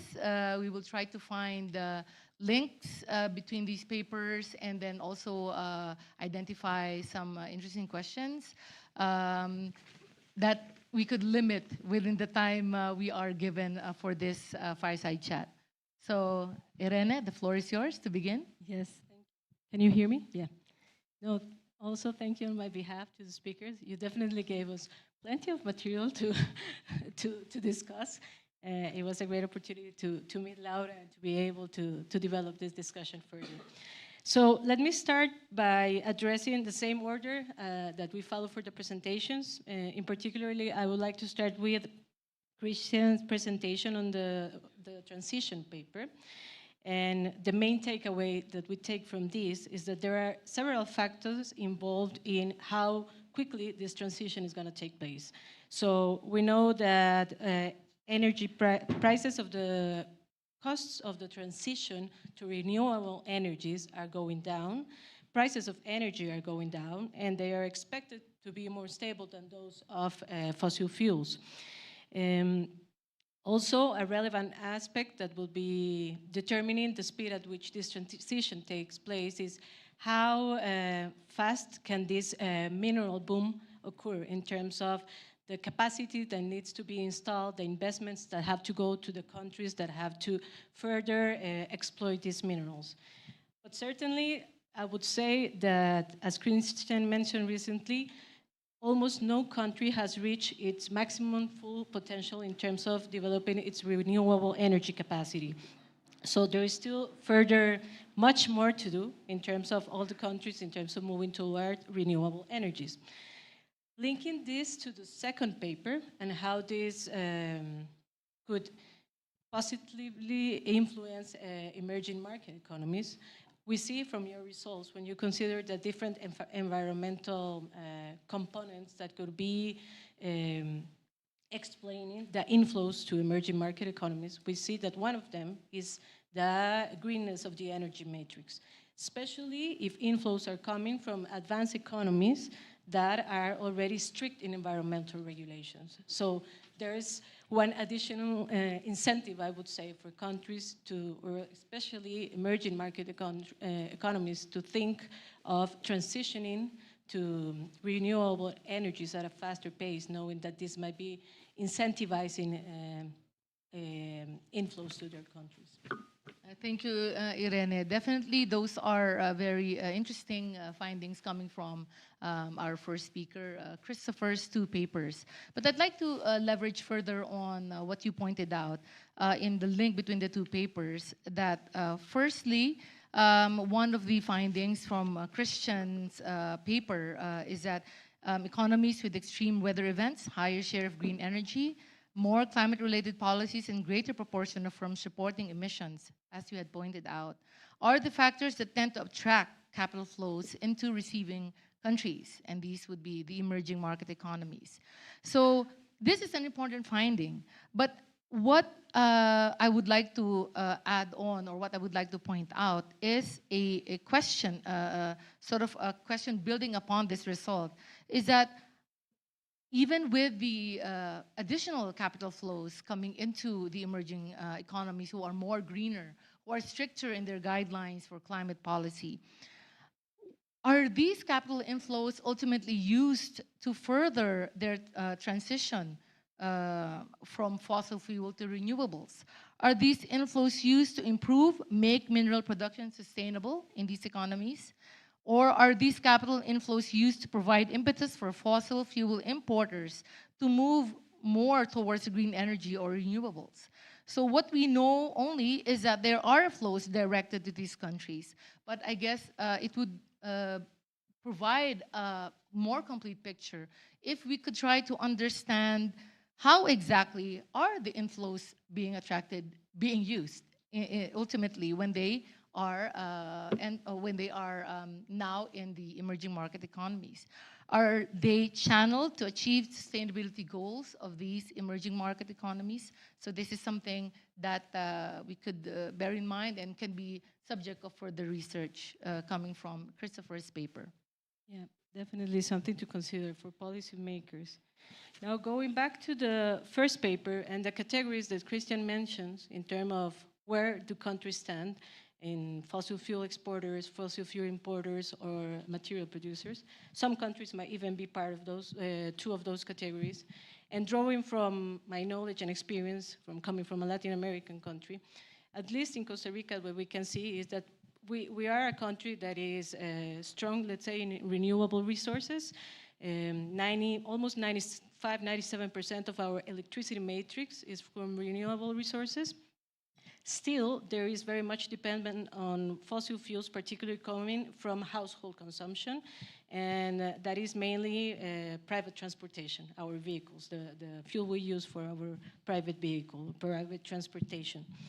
However, one of the things that we have recently experienced in our country, first I should mention that one of the main components of this electricity matrix is hydropower. And over the past 2 years, we experienced a strong El Nino effect, which made there was a water shortage, which eventually led us to have power outages announced by the government in advance and so on and so forth. But this means that we still somehow need to have a backup plan in terms of what happens if this renewable source is not as reliable as it usually is. So immediately we started using our thermal power plants at, let's say, a level that we were not using on years before. And what brings me, or what makes me think about this is that in this energy transition that all countries should be facing, some of them more advanced already and some of them starting to do it, is how to maintain a balance to make sure that you're not going to suffer from moving too fast without having a backup plan. And I'm not necessarily saying stick to thermals, but what are other alternatives that should be considered also? Even the authors were mentioning geothermal energy or different alternatives that will make the transition smoother for such countries in a way that it doesn't impact main economic activities at a very short run. I don't know what the experience is in terms of Asian economies. Yes, thank you, Irene, for sharing with us the experience for Costa Rica. I'd like to build further on that by pointing out that, was mentioned, as was mentioned in the Christian's paper, there are definitely economies within the ASEAN Plus 3 region that could be categorized in 2 out of the 3 possible categories that Christian pointed out in his paper. So there are countries such as Malaysia and Indonesia who are fossil fuel exporters, and their economies rely heavily on their oil earnings. Not only that, earnings from oil exports for these two economies actually provide the necessary finance to a certain extent.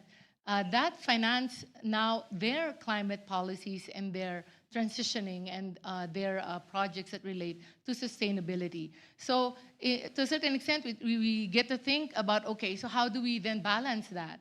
There is the reality that these earnings coming from oil exports are largely moving the economy, at the same time moving the transition and the achievement of the commitments to net zero for these two economies.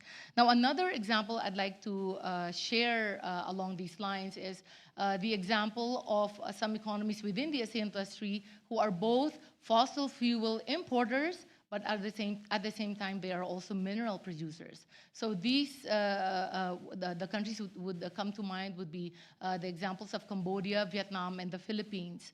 These economies are fossil fuel importers. They rely on fossil fuel imports heavily.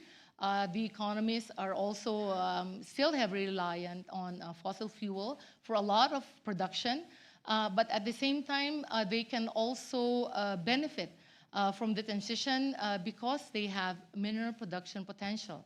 You mentioned about the electricity transmission and the opportunities from renewables and the need to balance that.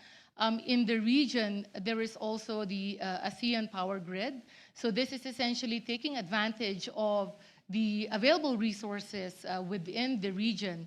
In Christian's presentation earlier, he had a chart showing that the potential for wind and solar energy for these economies are still maybe about 60% untapped.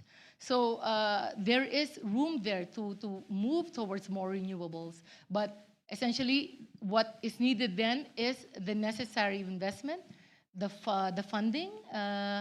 So hopefully the initiatives would attract enough capital that are channeled into these projects. Yeah, this aspect of transmission and distribution is certainly also something that it's relevant for us in Costa Rica because we're very dependent on our neighbors as well, and the capacity we have to either transmit electricity to them or to make sure that they can back us up in this kind of events that we present. So yeah.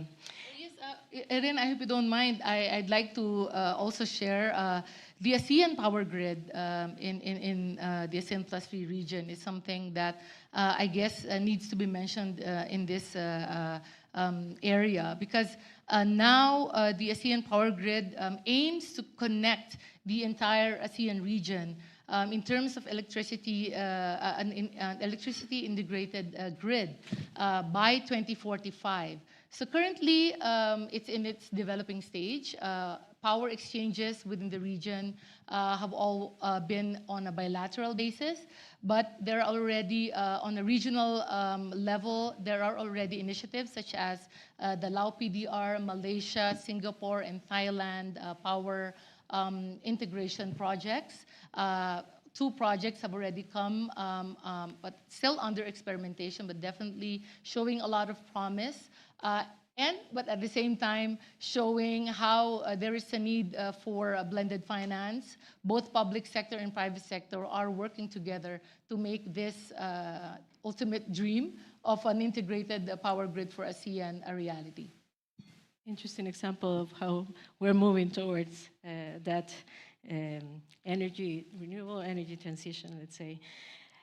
Just to briefly mention, because I want to touch up on the other papers, of course, but inevitably I had to discuss, you mentioned geopolitics in your paper, and like almost as a closing remark, a question that inevitably comes to mind is when thinking about current context of foreign trade, and so how is this transition affected by the US tariffs announced a month ago, and or the uncertainty brought by this announcement, because so far we don't even know, or some countries don't even know when will they be implemented, if they will be implemented, if they are implemented, if they will be sustained, or they can even go up. So This gives you room for an additional paper, I will say, but it had to be mentioned because it's the current context and how can it easily impact tremendously this transition. Moving on to the other two papers, I think you wanted to discuss the commonalities between EADER's and Fulvia's papers on the component of volatility, right? Yes, yes. The main contribution of the first paper by Fulvia on using higher order moments as of temperature shocks as indicator for shocks rather than average temperatures is also the same approach that we see in EADER's paper. So, of course, they are looking at it from different perspectives. EADER's paper is looking at it from the growth at risk type of approach, where he found skewness has a significant impact during for the lower quantiles of GDP growth for the economies that he had studied in its paper. Now, in Fulvia's paper, volatility shocks in temperature using ENSO, also via the second moment or using volatility rather than merely the average temperature, reduce output rather, and raise inflation. Now, if I can relate it to Fulvia's second paper, so this now can be traced to two of the results from Fulvia's second paper, wherein there is a supply side like shock coming out of temperature shocks. There is direct effects of climate risks, including temperature shocks that affect both the level of economic activity and inflation, as well as result in volatility in macroeconomic indicators, whereas there are indirect effects, such as welfare loss and environmental degradation, that act as negative demand-like shocks. So, and this is true, the demand-like shocks, is, as she had pointed out, is more in the experience of advanced economies, whereas the supply side like shocks are more related for emerging market economies. So in these, given these findings and results, we then, it makes us think about how do we make use of these findings as it inputs into monetary policy making.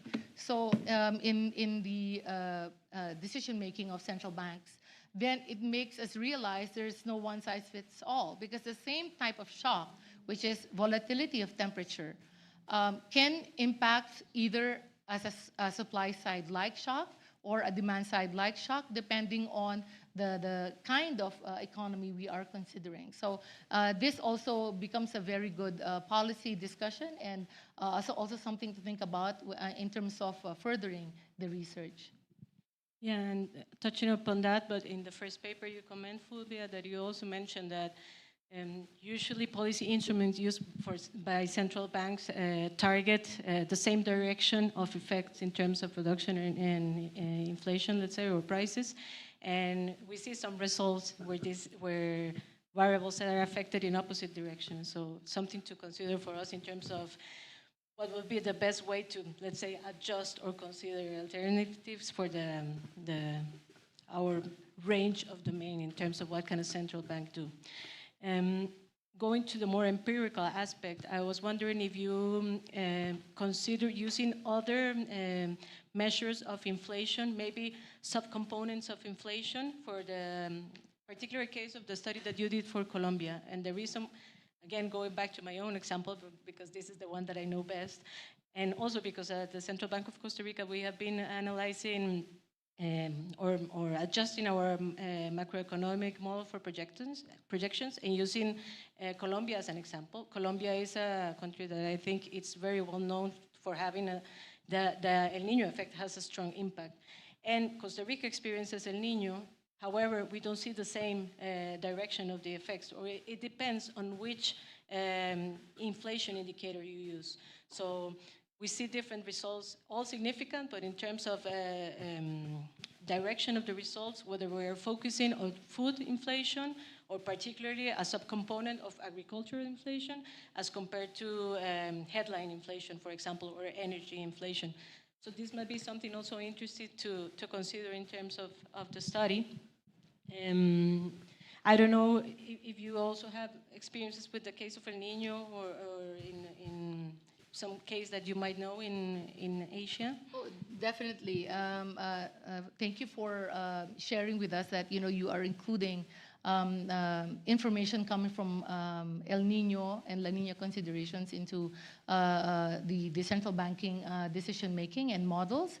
Because if I can point out the experience for the Philippines, definitely El Niño considerations and La Niña factors are taken into account in inflation outlook considerations in the model itself.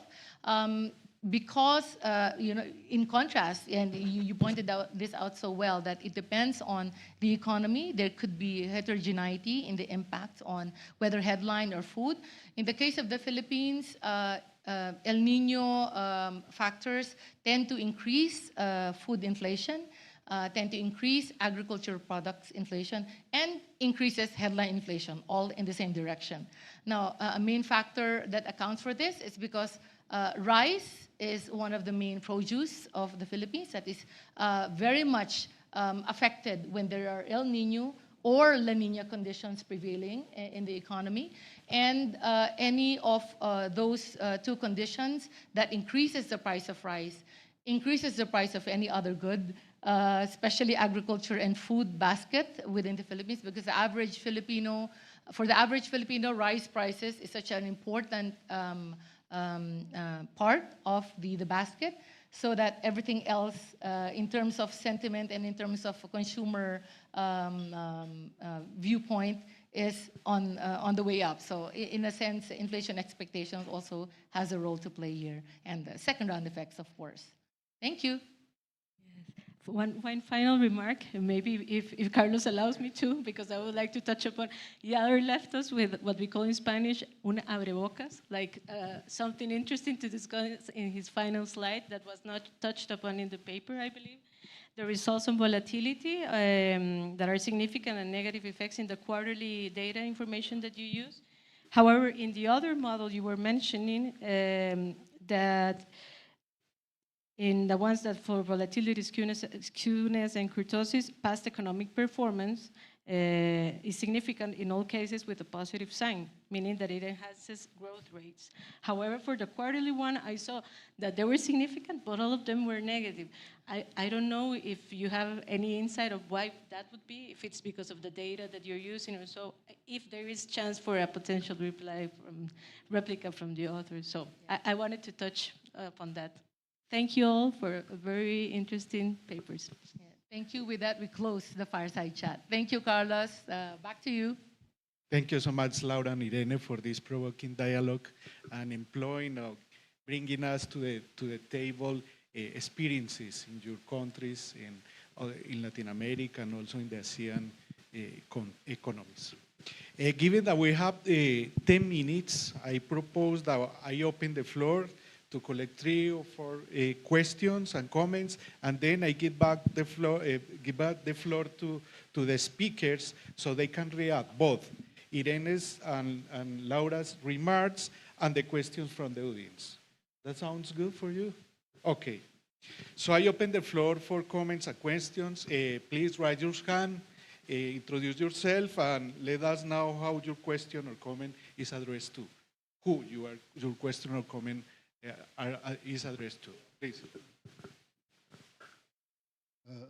Thank you for very interesting presentation. And I have a couple of questions, both for Yader and for Fulvia. Yes. First of all, my questions for Yader. I agree with you that temperature is not couldn't be normally distributed, and it has some asymmetry. And as I understand from your presentation, you try to solve this problem with taking log of temperature. Yes, But from this point of view, that taking the log for Gradus Celsius is a little bit not clear. And for me, for example, it's clear if we take the just absolute difference in temperature. But maybe this is not the better way for solving asymmetry problem. Maybe there is another more interesting and more deep methodology for solving this asymmetry. This is first question. Second question, it is strange for me, for example, as I know, the kurtosis and skewness must be standardized, dividing by sigma squared. But in your presentation, there is no dividing on this sigma squared. If we don't divide, then we lose the sense in calculating skewness and kurtosis. This is second question. Third question relating with your estimates, results and estimates. It's interesting why you put kurtosis in equation, you get the same estimates like in the case of variance, indicates the same estimates for GDP lag, first lag of GDP. This is the same estimates. Why maybe this is depend on methodology used. And last question is, we know that for a single equation, panel data equation, there is a problem, so-called problem, nickel-biased problem. It's we can expand this logic even for quantile regression, and how deal with this issue, for example, in the case of quantile regression, nickel bias. Okay, and please, some couple of questions for Laura. Interesting, interesting paper. Unfortunately, you don't show interesting methodology that have been used in the paper. But anyway, I have a couple of questions relating with methodology. First of all, your methodology, you have used Bayesian panel data approach, yes? And how this methodology, for example, deal with specification, for misspecification, because model could be misspecified. All of you assumption was subjective, and you don't derive any model, but we can add in the model other additional variables, and we get new specification. How deal with this problem, your approach? How deal your approach with, for example, uncertainty in parameter estimation? Here we also have uncertainty.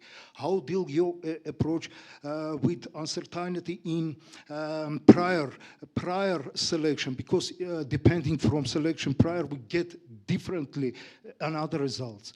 So that's all. Thank you, but for presentation. So, and one small comment for that. It's unfortunately there is no any based methodology. I haven't seen any methodology that on which based your suggestion and conclusions. It should be a little bit more methodology. Oscar, go ahead.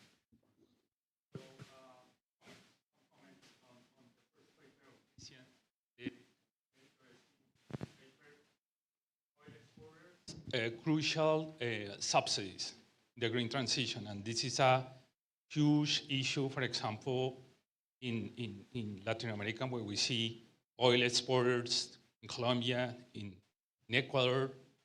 The amount of subsidies can be between 3 or 8% of GDP. So it's not only by the side of revenues, but also expenditure.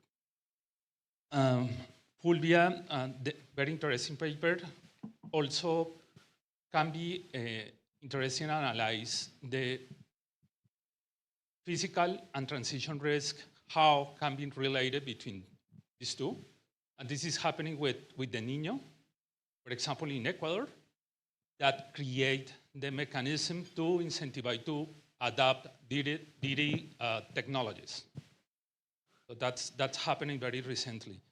And the other very interesting paper also analyzed the interaction with public investment, because can be a role, contracyclical role for diminishing volatility. Thank you. Thank you, Oscar.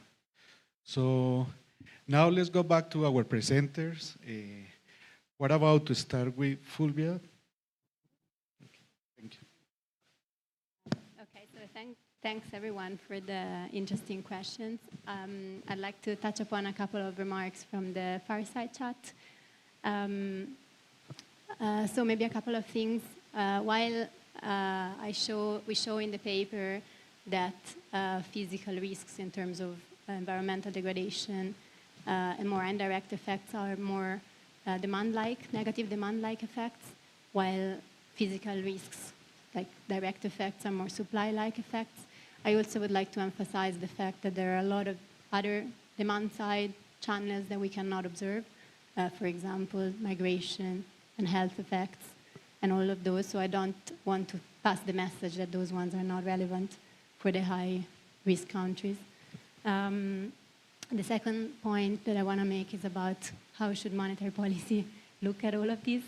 It's really tricky because, yeah, we're used to overlook short-term supply shocks.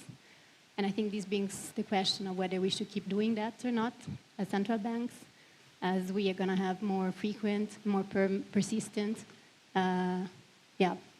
repetitive negative supply shocks. But this also really brings up a lot of trade-offs in terms of, if we react too aggressively, increasing interest rates, then we can alter the transition through investments. And then on the other side, if we don't react at all, then we have risks of credibility and the anchoring of expectations. So it's a really difficult topic, and I'm also learning myself.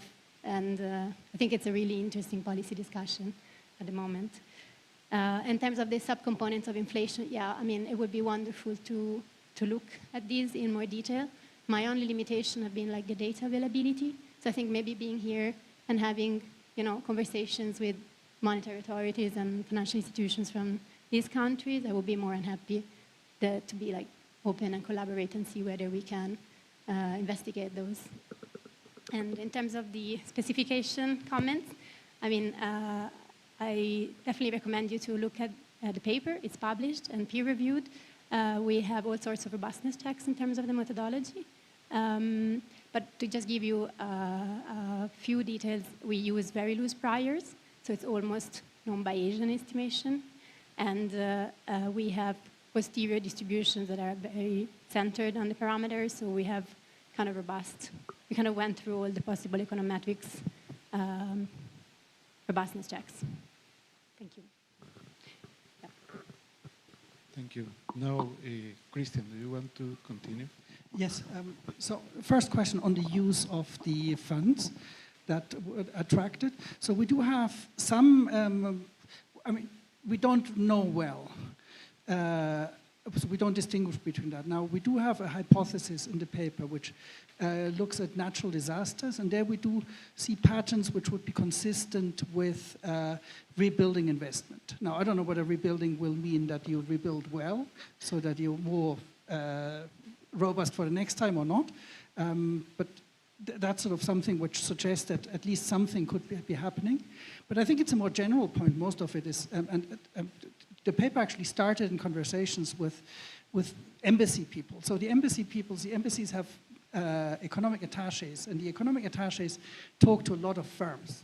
And we talk to them and to the embassy people, and talk to also to financial analysts. And what they say that in Mexico, the top 3 hindrances of investing in Mexico, they mentioned, number 1 was lack of green energy, which basically screws up their energy reporting. So if you're a firm in the US or in Germany, you have to report your global carbon footprint, then it is difficult to invest in a country which generates electricity only from oil and gas only. That was number one. Number two was lack of water. And number three, with some distance, was security, which is something which is quite different from what you think from if you just read the newspapers. So I think you actually do need to, if you want to attract even non-energy transition FDI, I think you do need to get your carbon footprint right and have green energy. On the geopolitics, I mean, there's a lot of uncertainty, and I don't have a clue how it will play out, and I don't think anybody has a clue. And if they say they have, then they're wrong. Sorry, that was a disclaimer, which I said before that. No, something which I know, I don't think it will affect green energy investment that much, except possibly in the United States. I mean, almost all green energy machinery is produced in China. I think it's well over 90% of solar cells, of almost everything. So if, I know that in the US, for instance, in Texas, which is a fairly conservative state, people are investing in green energy because of the economics. If the tariffs on these, on solar panels suddenly become 100% or whatever the steady state value will be, obviously the economics can change. That's for the US. But for other countries, I actually don't see a real impact, but I may have not enough imagination to imagine it. On the methodology, so we basically have local projections, and it's panel data with a full set of time effects, of time dummies in order to capture all push factors and of country fixed effects. And we have another part which sort of looks at bilateral flows, but I didn't present that here. And I have a question to Yada in this. Why do you actually look at daily volatility? Because, I mean, what's the economic channel through which the variation of temperature from one day to another would affect volatility? I would have sort of thought you have a hot summer, and then prices go up because you don't have good harvests and economic activity collapses. But how is that related to daily volatility? So, yeah, go ahead. Yeah. Maybe you have 1 minute. Please go ahead. Just 1 minute. Two. You will.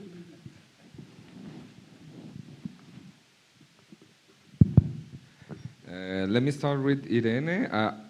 I don't have the reason, maybe because higher frequency data is by definition more volatile. Maybe it's that effect which is present in the result, but until now we don't have an answer for that.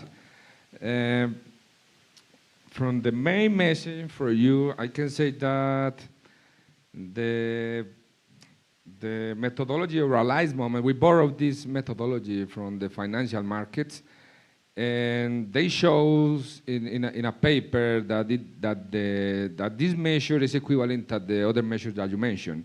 So it's supposed to be similar results, but we can take care about this. And let me remember about the indicator. We can check for the boldness check that methodology you mentioned, and maybe about the absolute values of temperature. We're trying to move from the usual literature also just to have change variation in temperature and also change variation in GDP growth. So just to have the same units in both sides of the equation. So we, from our side, we think it has more sense to have growth rates on one side of the equation and absolute values or levels on the other side of the equation, which is the usual way in which the different papers before do it. But we can talk a little bit more later.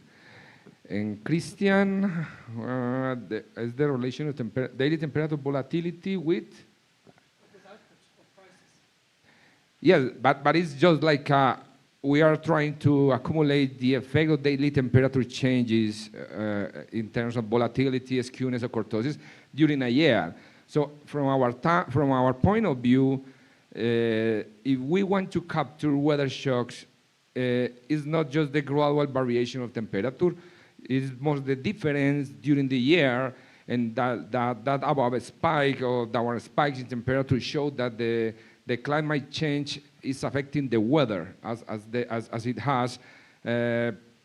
I don't know, any other dimensions which affect the temperature, not only the gradual or the I don't know, the hard disasters in the different ways.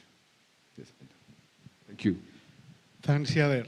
Unfortunately, the time is run out, but the conversation can continue during the coffee break.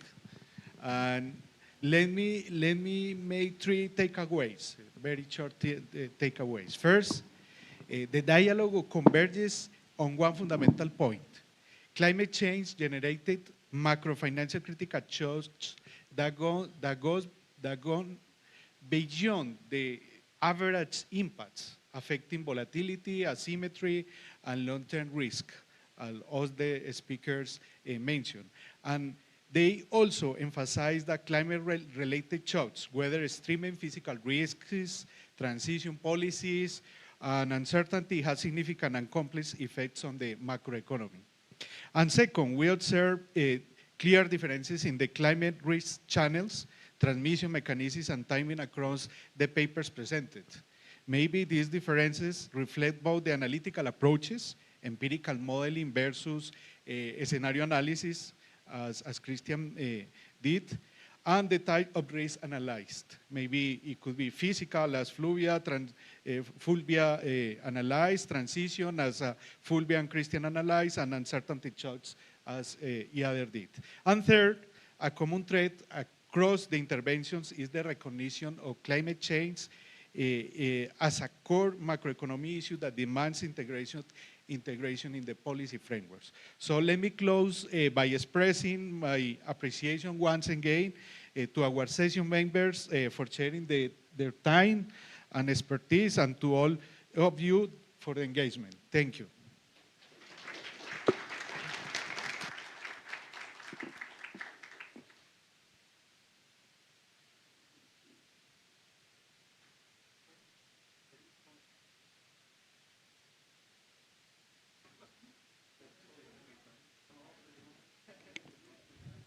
Thank you very much, Carlos, speakers and panelists, for your valuable discussion and on a key issue for macroeconomic and financial stability of the world and our regions.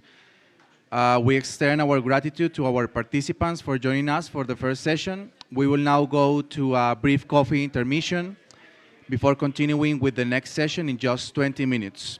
For those attending virtually, you may wish to take a screen break and be back in 20 minutes. In-person attendees are requested to return to the conference hall a few minutes before we commence. The coffee break will take place on the terrace just behind us. Thank you for your active participation.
Ladies and gentlemen, kindly please take your seats. The second session is set to commence in 5 minutes. We kindly request all speakers and panelists to take their places on stage, ensuring they are ready to begin at the scheduled time. Thank you.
Welcome back.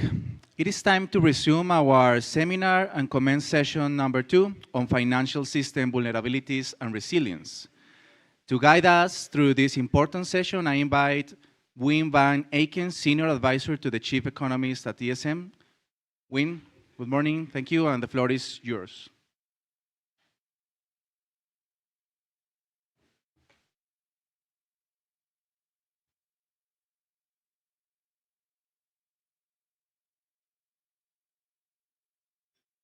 Thank you very much, Felipe. Much appreciated, and an excellent organization of the first session, and for introducing. I want to thank the organizers and the host for having us here, and particularly all the people behind the scenes that are not on stage, which have been working extremely hard over the last couple of days. So much appreciated, and I do that up front. When we do risk analysis, we usually look at 3 things. We look at the macroeconomic side of risks, we look at the financial sector side of risks, and we look at the fiscal side of risks. The first session this morning dealt specifically with the macroeconomic impact.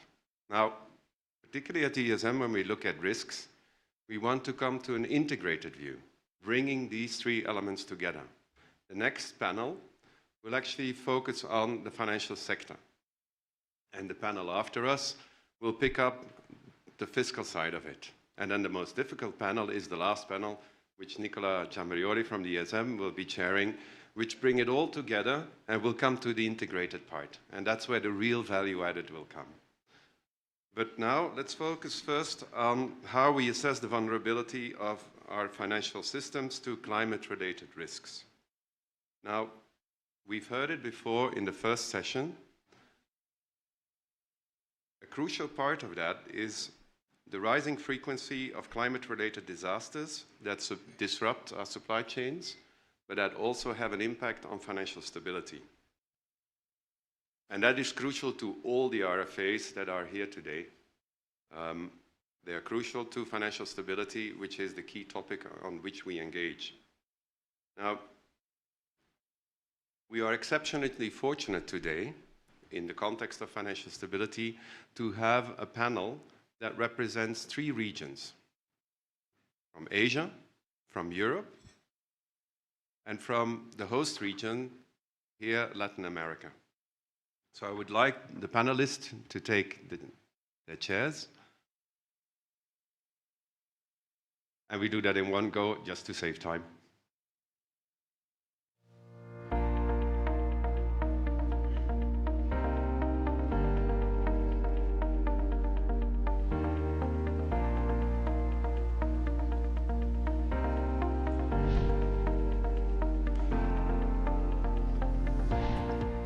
So I start introducing Bernard Meyer.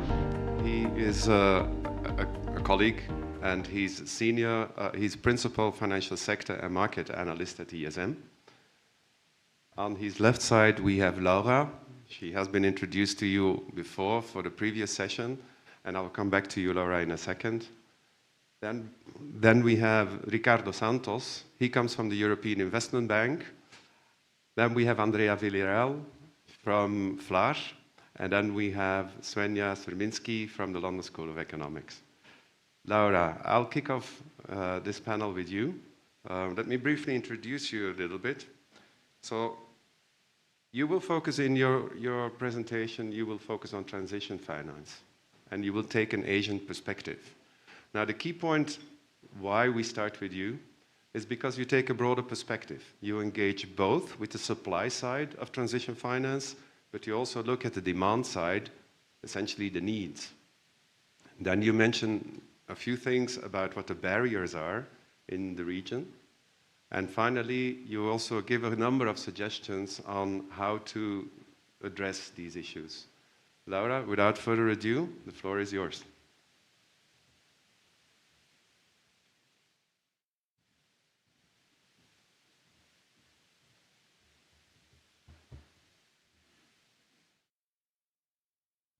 Thank you, Wim, for the kind introductions. So again, good morning, everyone. And thank you for FLAR for this groundbreaking joint seminar in beautiful Medellín. Let me attempt to begin this session and present within the 15 to 20 minutes allotted for us with the help of the following slides. So as Wim had already introduced, my focus today is to present to you the moderate progress or transition readiness of ASEAN plus 3 economies. I also present some estimates from ASEAN on the current demand and supply of sustainability financing, and hence provide a picture of the gap in terms of investment needs. And throughout the latter part, some preliminary empirical approach to provide some objectivity in trying to identify the factors that could help advance transition. The outline for my presentation is in slide number 2. So basically, these are the things I would like to discuss with you. To save time, I'll just show and not have to enumerate. So here in this next slide, we see on the left-hand chart the high exposure to fiscal risks across ASEAN plus 3 economies. This underscores the urgent need for climate resilience initiatives and disaster preparedness efforts. The risk disparity within the region, which is in the center of the slide, suggests the role for stronger collaboration, whereas more resilient economies in the region can provide support to those with higher vulnerabilities.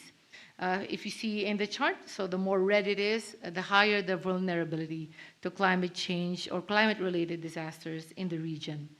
So given the increasing frequency and intensity of climate-related disasters, the ASEAN plus 3 as a region play a proactive role in enhancing climate resilience, mitigating economic and social impacts, and mobilizing investments into these efforts.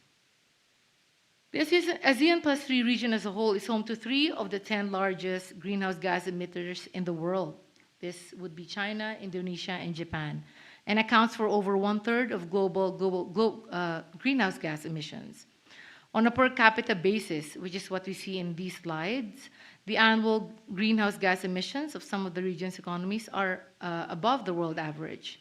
But as you can also see, there is substantial variability across the different economies.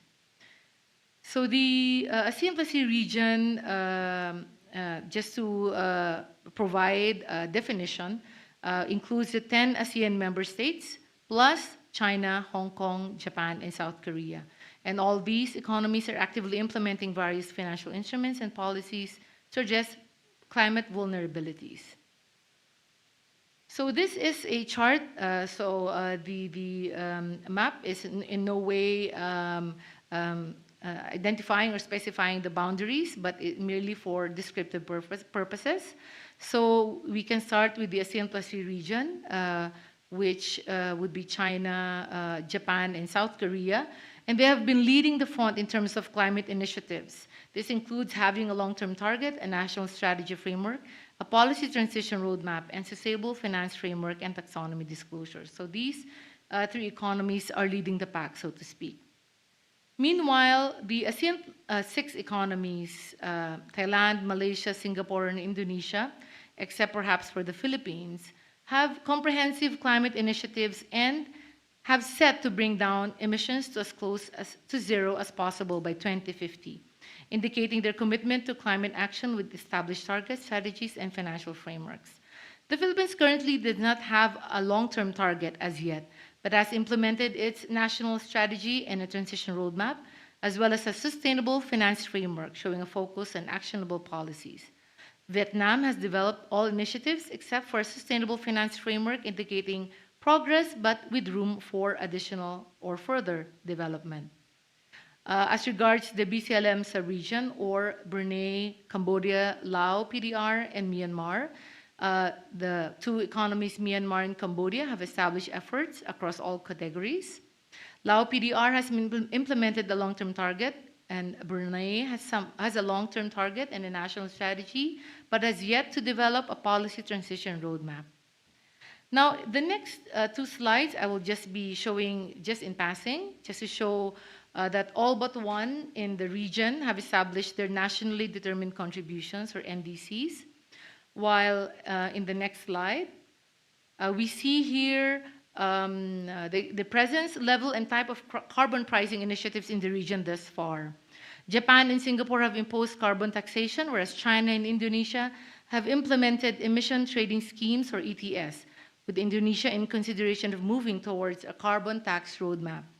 Very recently, in January of 2025, Vietnam has issued decision number 232, which approves a project to establish and develop the country's carbon market. A national carbon market pilot will be launched as a pilot phase between 2025 to 2028. So Vietnam will soon be an addition into this picture. Now we go to the next slide, which poses one among the quintessential questions coming from our member authorities in the region.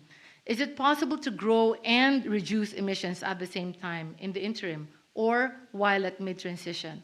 The very quick answer coming from the left-hand side chart is that yes, most especially if climate policies, taxonomies, and standards are set in place. If you see here, the scatter plot on the left shows that the points below the 45-degree line represent economies that requires less fossil fuel activities to achieve per capita economic growth. And among these economies would be countries like Singapore, Japan, and Hong Kong. These three economies are leading in the region in terms of their climate policies and developing their environment for transition finance to proceed. On the right-hand side chart is a chart right-hand side of a slide rather, is a chart that summarizes the results of an ADB Institute survey of financial authorities in 10 Asian economies, showing us what are the most crucial measures for enhancing transition finance. So 40% in that survey identify incentives for involving business and investors. 20% capacity building, data accessibility, and an enabling regulatory framework as the next factor to promote transition finance. And lastly, regional cooperation, a clear definition for transition finance in research and development follows after that. Here in this slide, we show you in one glance where each ASEAN+3 economies are in their climate and transition initiatives. So clearly, the progress is diverse in the region. So very early on, we see the +3 economies leading the pack. So as early as 2021, China, Korea, and Japan have already instituted their basic guidelines on climate transition finance, legal disclosures for corporate environmental information, for example, were already implemented as early as 2021. And Malaysia has also already instituted a climate change and principle-based taxonomy at that time. Indonesia followed soon after in 2022 with a Green Taxonomy 1.0. And in 2023, that's when we see several of the rest of the ASEAN economies following suit in establishing their own sustainability finance guidelines. Japan has added further into their transition finance follow-up guidance and a climate transition bond framework. Malaysia simplified their ESG disclosure guides. Thailand, Laos, and Singapore has established its taxonomy for sustainability finance. And Thailand has established disclosure guidelines. Now, even more recently, the rest of more developing ASEAN economies have already established their initial phases in terms of taxonomy definitions. And with the help of the ASEAN taxonomy that was initiated by Singapore, this was sort of the main trigger for the rest of the developing ASEAN economies to follow suit in establishing their taxonomies and definitions as guidelines. So there are also ASEAN-based regional transition finance regulations that have been set in place. I will not mention them one by one, but this is a work coming from AMRO in our website that summarizes all climate change and transition finance initiatives in the ASEAN+3 region. They are updated on a real-time basis, and every end of the year, we also try to update them using the annual country reports coming from the surveillance team of AMRO. So this is a very exhaustive and comprehensive list that's available with live links in the AMRO website. So after showing to you that guidelines, taxonomies have been set in place, we try to now look at what, in terms of the available data on sustainability-related finance is now at in the region. So we basically have Asian Bonds Online as our main source of data. So we start here in this slide with the +3 in terms of the climate financing landscape. So we see here that financial markets in the region are increasingly adopting tools and practices, and this is evident in the rapid growth of climate-related labeled bonds.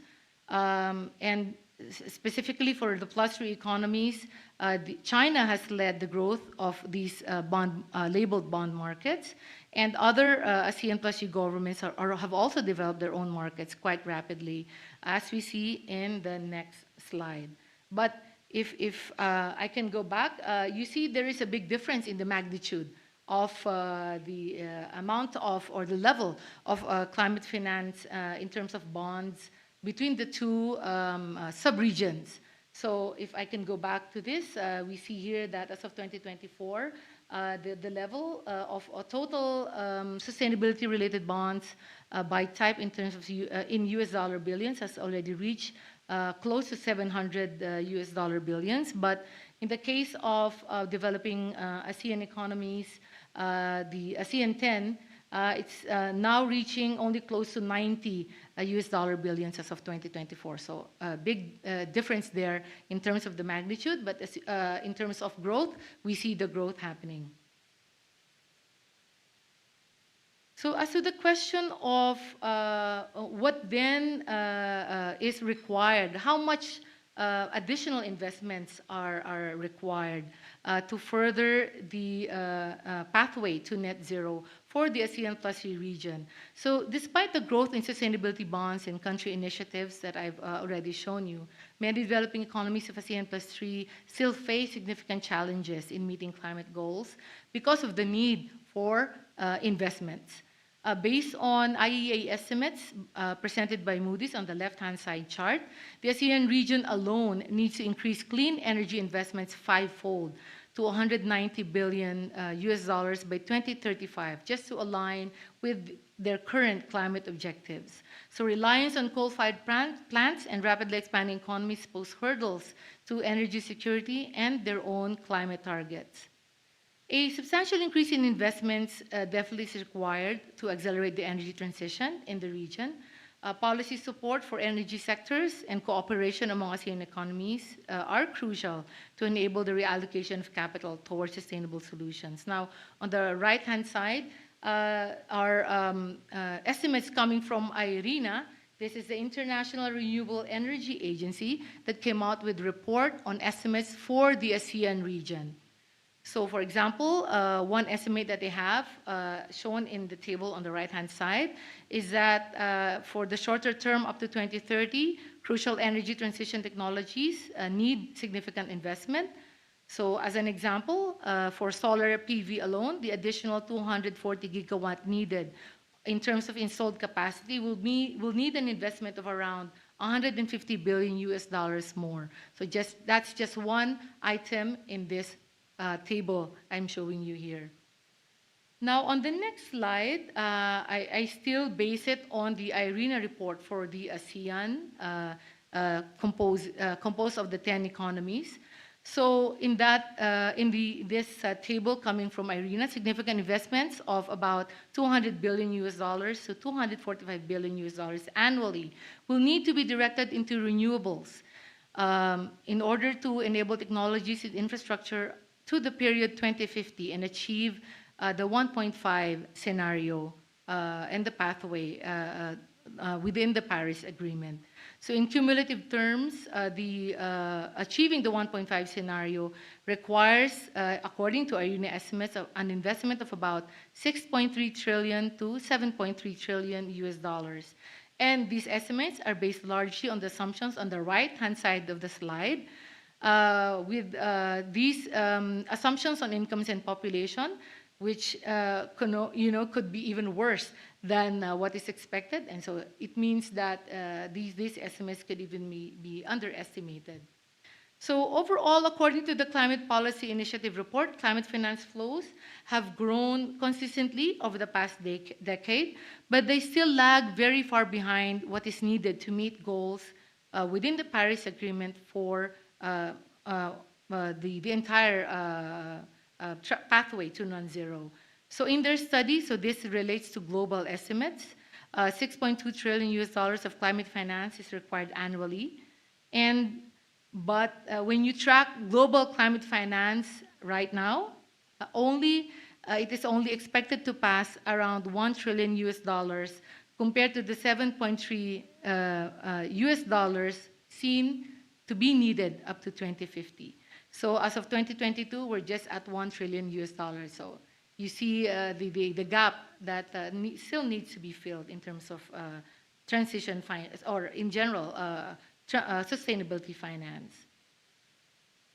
So I have 4 minutes left just to show you what are the drivers of sustainability finance.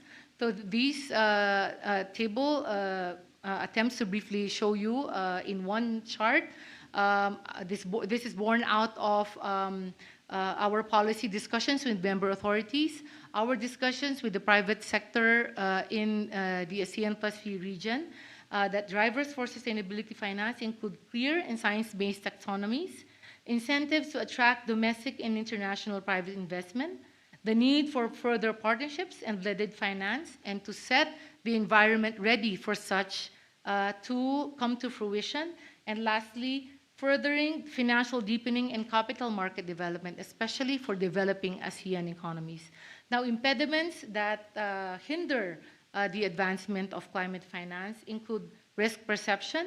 Many investors still perceive sustainable projects as high risk due to political instability, currency fluctuations, and other regulatory uncertainties. There is also one other impediment is that sustainable projects offer returns that are not yet immediate, or there is a need for them to understand or realize exactly what returns are or would be available and over a longer term horizon. And next is the absence of standardized metrics which relates to data availability and standardization. So in my last slide, we attempted at AMRO on a preliminary exercise to try to provide some objective assessment on what really are the factors or variables that's driving at least what has been already achieved in terms of sustainability-related bonds, which relates to the Asian bonds online data I mentioned earlier. So this does not cover loans, sustainability-related loans. The available data for 10 ASEAN economies come only in the form of sustainability-related bonds. So out of the 31 indicators that we examined as potential drivers that are proxies for the 4 different groupings of variables I've mentioned earlier. The following, actually I marked them with a check mark in my earlier box.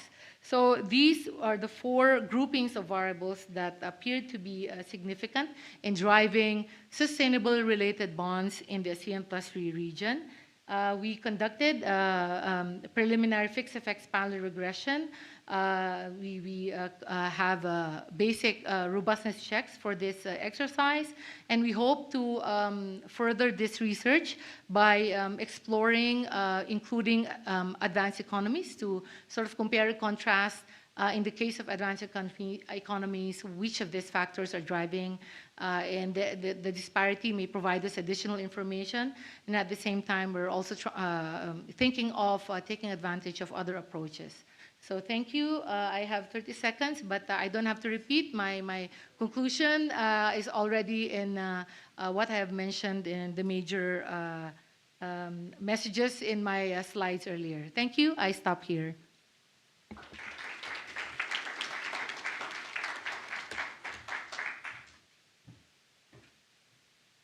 Thank you very much, Laura.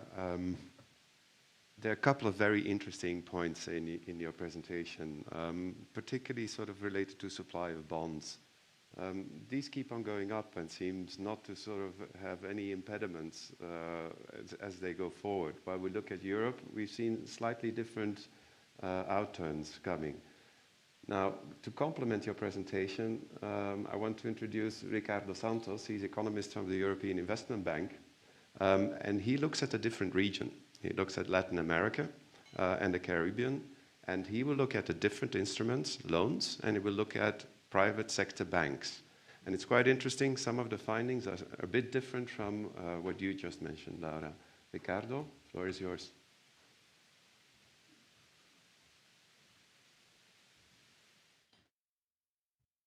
Good morning, and thank you very much for the invitation.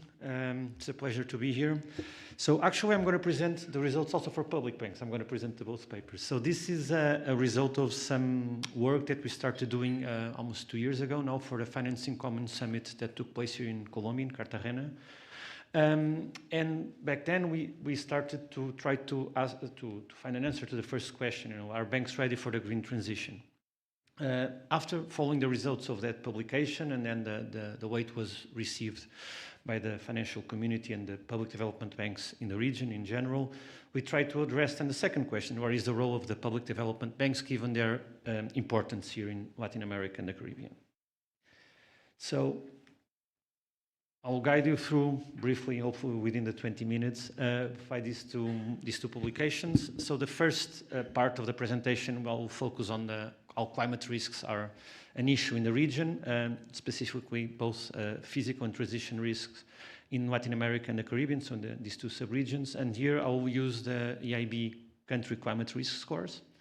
Then I'll focus on the financial sector, specifically on banks, on two angles. So how are the banks ready in terms of their own financial position, so non-climate related, in terms of financial soundness, are they ready to finance the climate transition? And then to what extent are they exposed to climate risks, both the physical and transition, always in this angle. And then last but not least, and then we'll focus on the role of public development banks, using not just financial sector data, also their own data, but then also the results of the survey that we did with the Association of the Public Development Banks in Latin America and the Caribbean, ALIDE. So starting then with the physical risks, the main conclusion that we draw, and again this is using our own country climate risk scores, is that Latin America and the Caribbean, and specifically the Caribbean, are paying what we call the disproportionate price for climate change, i.e. they have a higher physical risk than other regions, although they contribute with a lesser share of emissions than other regions. And again, this is mostly the case for Caribbean and more related with the acute risk, I mean, extreme weather events, be it cyclones, flooding, and that affect disproportionately, especially even the smaller countries. Transition risk, then the issue is on the other side. So Latin America and the Caribbean are less exposed than other regions, and this is related with, on average, a lower level of economic development, and also not being super exposed to commodity exports. I mean, the economies, the ones that export commodities are more diversified or not exclusively dependent on oil. So the picture is a bit, less stringent. But then we see that in terms of what are still the main needs, I mean, there is still a need to reduce emissions and to further invest in renewables. And I mean, here the flip side is that some of these countries have a big potential in this area.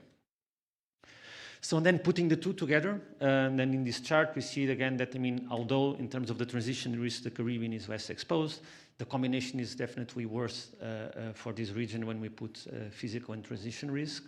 Because, I mean, typically these countries would have a higher exposure. Then, with big climate risks, of course, the investment needs for transition and also to overcome the direct impact of climate are huge in the region. I mean, the estimates are quite wide. I mean, they vary between 3.7% of GDP to almost 5%, depending if we use the CELAC or the IMF forecasts. But I mean, in any case, they're quite significant. And this comes into a context, I mean, as we all know, of an increasingly challenging fiscal or structural backdrop or environment, which here in the Latin America and the Caribbean is even more relevant given the relatively low share of investment to GDP. So it's not just an issue from the government side, but also the private sector needs some help. And when we then turn into who could help, I mean, of course, the banking sector will be the first one to do so. Here, just a small caveat. This data is still from 2023-24 in some cases. We started, by looking at the region on an aggregate basis. So we use IMF and World Bank data for financial soundness of the banks. And we see that in terms of be it asset quality and capital ratios, banks are in a relatively sound position. I mean, not just if we compare with other regions, but if we compare with how they were in other crises or in other periods before. And I mean, even now with this volatility, high interest rates have been supporting profitability. Of course, this is not just an issue of the region, it's quite global, but in a way it's helping. However, then when we see them, so they are financially sound, profitable, but credit growth has been relatively subdued in the region. I mean, again, especially for most of you in the room that know this way more than I do, it's been something that has been ongoing for decades for now. And even if we compare the region and then especially the least developed countries in the Caribbean with lower income regions, we see that actually credit to GDP fares relatively low. So there is a need to catch up also in terms of financial depth. So this is the general position of the financial sector. Then when we wanted to address what was then the situation or the position of the banking sectors in terms of climate exposure or climate risk, We combine both the climate risk scores that I was showing before at the country level with also some information or some climate risk scores that we have for sectors at EIB that are used to assess the risk of our projects across the globe. Then we combine that data with the exposures of the banking sectors across the regions in terms of exposure to non-financial corporations, and then we divide it by 8 sectors of activity: households and sovereigns. For the sovereigns and households, we just took a broad assumption. So, I mean, these are 2 big sectors of the economy that are exposed to the broader climate risks of the economy. So then to those sectors, the exposure of these 2 sectors, we assign the climate risk scores at the country level. And then for the bank loans to non-financial corporations, then we assign the climate risk scores that we have from the IB at sector level. And then we don't show, because these the numbers are internal and are used for our internal cooking of project assessment, but we basically then score them in that way. So we basically we would have that agriculture and mining would have a high physical risk score, whereas the other ones will be medium to medium low. Then in terms of transition, mining and tourism would be high. Tourism high in the sense that of the flexibility or the changes in demand that tourism could have due to climate change, and then manufacturing industry medium high, real estate and construction medium high, and others as well. Here I would say another caveat, since this is also kind of a workshop or a conference for practitioners. There is a big degree of judgment, as you can imagine, and some like cooking with this, because we have our scores go from almost to 20 sectors, and the data is not harmonized across countries. Then for the exposures, we use central bank data, which is not as harmonized as the financial sector data that I was mentioning before. And this is basically, as I was mentioning, then the equation is just simply, by weighting the different scores by the exposures. Then the 4th step that we take, if it's worth mentioning, then we also do then some notching exercise, because we realize that in the end that there is something, overreaching that should be taken into account. And I'm giving the example of Luxembourg. A corporate in Luxembourg is exposed to agriculture, but the risk of agriculture in Luxembourg is not as high as the risk of agriculture, say, in Colombia or in the Caribbean. So then we take this final step of doing a notching exercise to taking into account the country differences. This is basically then the final result, and then invite you to see in the papers, just the tables, of course, not just to capture your attention, that the main conclusion that we see here is that the exposure to the sectors is the main driver then to the final climate risk scores that the banking sectors have. I mean, that's more clearly visible than on the shaded parts than on the right. Because then, as you can see, then the countries more exposed to sectors that or countries that have higher climate risk are more exposed to those sectors as well, and then that will drive the whole exercise. Then this is just a preamble to say that, of course, then the main findings will show us that the countries in the Caribbean are the ones with the highest physical risk, the banking sectors. So they don't deviate that much from the sovereigns, and they are a big anchor. And that transition risk is a bit more homogeneous, I mean, as I was showing before. And then also, not showing that chart there, but can talk into that into greater detail. Also, these countries are also a bit unfortunate by having also lower asset quality than the other ones. So even the starting point is a bit more challenging for them. We did the same exercise for Africa, more or less around the same time, because we also have a survey on private sector African banks. And the conclusion was more or less the same, although for Africa, the transition risk is not as homogeneous because there is a bigger dispersion across countries. Then going then to the later part of the presentation, almost under 10 minutes, so I'm doing well. The role of public development banks. So the first here, a bit of preamble. I was not as aware before following the region. I mean, public development banks have a big role in Latin America and the Caribbean. In some countries, they account for almost like 50% of total credit, and especially in some sectors. I mean, in agriculture, and even in some big countries like Brazil, public development banks take more than 70% of the total share of loans to agriculture. So it's definitely worthwhile to see how these bigger players can play a role to financing the climate transition and manage risks. Then the first step that we took, I mean, since we found some bank level data of their exposures for the public development banks, we just started by comparing how would so doing this, sorry. So in these same charts, but to public development banks, and so do the same analysis by country and to see how would they compare with private sector banks. And those are the two charts that we have there. So on the left, we do the comparison of physical risk, and then on the right, we do the transition risks. So all the countries that are on the higher side of this 45-degree line is where public development banks, so it's where public development banks have support higher physical risks than commercial banks. So they are kind of fulfilling their role as shock absorbers and countercyclical in the sense of climate financing, which is basically the case for the majority of the countries with the exception of Belize and Paraguay. Then on the right side, then you see the same chart but for the transition risk. So countries on the higher side, public development banks are taking higher transition risks. On the left, on the lower side, are taking less.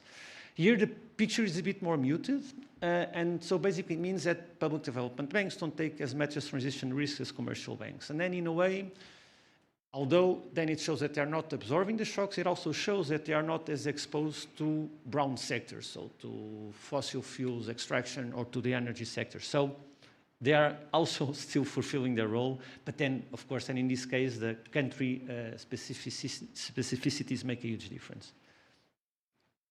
But then to dig deeper on the public development banks, we engaged with ALIDE, so the Association of Public Development Banks in Latin America and the Caribbean, and this was after we presented the first paper, and then we had the idea of basically running a survey on public development banks across the region, then just specifically focus on climate. We got 28 replies, covering roughly 50% of total assets and 15 countries across the region, so not necessarily bad. We all know that these things, the expectations are sometimes higher, but the final result was not bad, especially because we got some good coverage in some big countries. And the themes of this survey, I mean, it's quite lengthy, then I invite you to see in the paper, but we go from risk management and impact measurement, so then specifically on banks are working, regulations, what is their green strategy, and the exposure to climate risk, and then on this specific one, the obstacles to increase this exposure. On the first chunk of the survey, so we asked the banks, if they've been feeling some direct impact of climate change. The most of them said no impact, but still like close to 40% said they felt some impact. Although this might seem smaller, actually, then we were a bit surprised. We were running, as I was mentioning, a similar survey to commercial banks in Africa, and there only 10 to 15% of banks said that they had a direct impact of climate, and Africa would be even the continent where we expect a higher share. And our guesstimate for this is that somehow the risk, be it from droughts, from big extreme weather events, are sometimes embedded by the banks on their activity, and they don't see them necessarily as climate risks. Or if you have a bad year in agriculture, that's normal. I mean, that's been happening forever. But still, I mean, this is more the case in Latin America than Africa. But then when we see on the asset side, we see that the majority of the banks already see some deterioration on the asset quality. Then we asked also the banks if they are offering, again, the public development banks, if they are offering green products. 75% said yes. But then if we went deeper in terms of how advanced or how sophisticated are these kind of green products, then this share gets narrower, but still the majority offers. And most of this green portfolio, interestingly enough, this was kind of surprising, is more allocated to micro and medium SMEs than corporates and then the public sector. So these banks are fulfilling their role of being a conduit rather than doing the heavy lifting that the government is doing. Then, almost done, we also asked them the obstacles to green lending. So, what's keeping them to doing more. And here, this was was half of a surprise, is that actually financial related or funding was not on the top list. We see that it's mostly technical capacity, from the bank side and also from the client side. And not just technical capacity, but climate financing and climate investing being a low priority for the client. So Although access to long-term capital appears still there on the chart, so it's the third one from the bottom, and 18% of the banks say that it's the first priority, so we aggregated the three main reasons. If we then mix all the answers, it's not the main one. Probably now the answer will be a bit different because this survey was ran almost a year ago. Probably now with the volatility in the markets and what's been happening in the US, this will be less the case, but it's still kind of the main takeaway that we take from here is that there is, and this ties out with what was shown before for Asia, right, is that it's not just funding and it's not just technical capacity for the banks, but it's also for the clients that is still quite a significant need. And then to finalize, ahead of time still, so the main policy recommendations and conclusions that we took from both papers that first, the climate needs are so big and significant, if be it for transition or for adaptation and for mitigation, that the public sector, even in countries where the debt-to-GDP ratios are low, it's not enough. So there is a need to involve the private sector, both with FDI, but I mean, we all know that this takes time, so the banks are quite paramount. But then, given the specificities of the region, public development banks will have to be part of this and to play a significant role. And then what can they do and how can IFIs like the IB and other MDBs can do? So not just financing, so then the main priority should be also to combine financing with technical assistance. And then also doing forums like this one that we are. I mean, serve as a conduit for information on other opportunities and to exchange views across all the regions to improve capacity at the level. And then also the two last conclusions is that we should help being on the forefront on innovation with helping also doing ourselves with issuing innovative structures related with climate, and that would in turn help to attract private sector and foreign investors and to stimulate these markets. We have something on the paper on the public development banks related with what was shown before for Asian. We also collected the data on green lending, on green issuances in the region, and I mean they represent only like 10% of what is needed for climate specifically, and then also there is also still a little bit of greenwashing in the middle. So if we even extract that, it means that the green related financing is relatively low, so there is a need for other ones to step up the pace there. So I'll conclude from now, and thank you very much.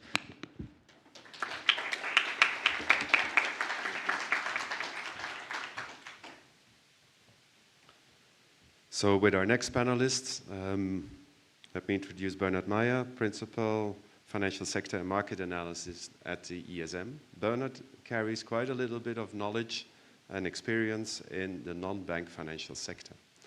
And it's not surprising that he ends up then with a paper here on stage that deals with insurance.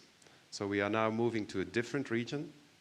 First we looked at Asia, then Latin America, and now we look at Europe, but we also are looking at a different part of the financial sector and financial stability, and that is the non-bank financial sector, and the instrument he's looking at is insurance, and that in the context of extreme disasters and weather events.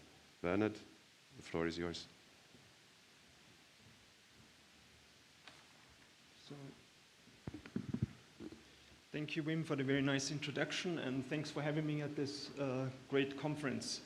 What I'm talking about today is about the broadening of risk sharing through a European backstop for natural catastrophes. Now, I understand this is a little bit of a mouthful, but in the end, what we want to say here is how can the public sector support private sector insurance capacity without essentially burdening the taxpayer too much, or at all, ideally. So, why are we particularly interested in insurance? Well, insurance has an interesting aspect to that because it has implication for the macro side, the fiscal, and the financial sector side. When I talk about macro, for example, it is shown by various different research papers that high insurance penetration usually leads to early recovery after a climate event or a natural catastrophe event takes place. That is even more so in emerging markets, but also plays a role in industrial, in advanced economies.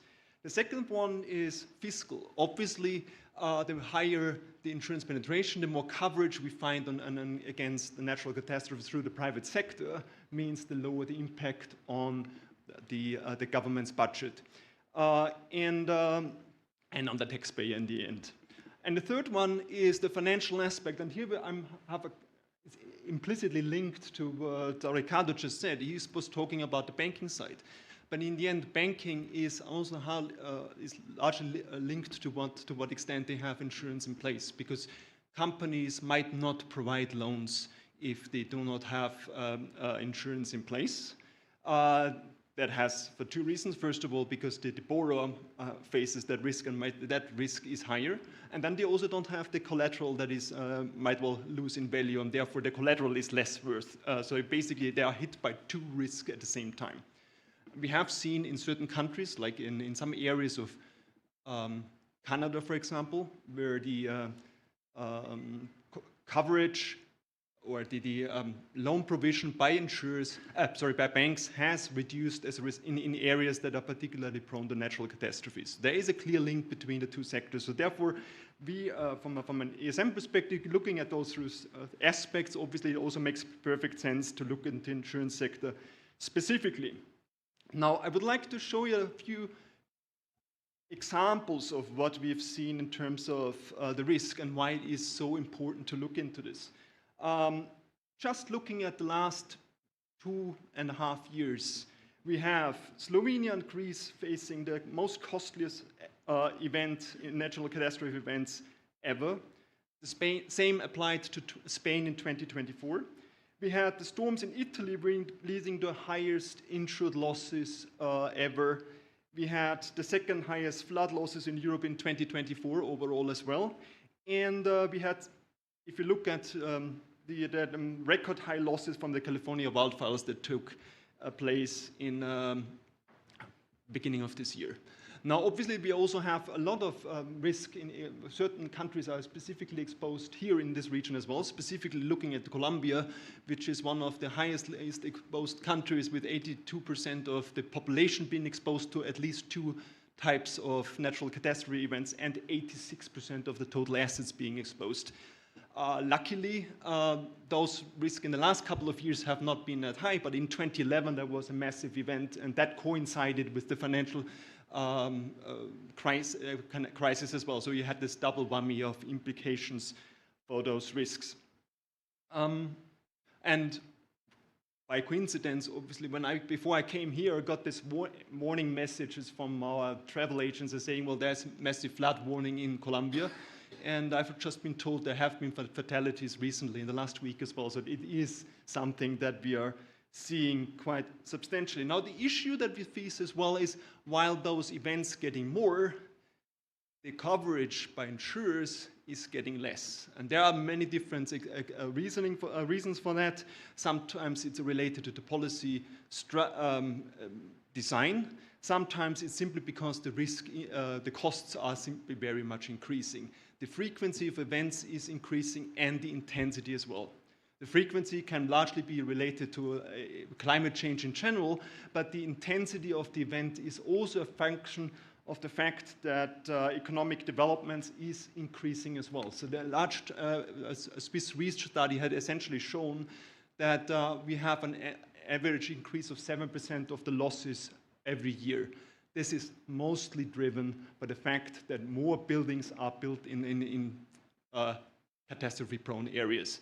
And so that applies particularly to emerging markets, but equally to in Europe and other places as well, where more and more you see people building or companies building in areas where they better should not build because of the increasing risks that they are facing. So here on the right-hand side, I just essentially show the losses over the last 42 years.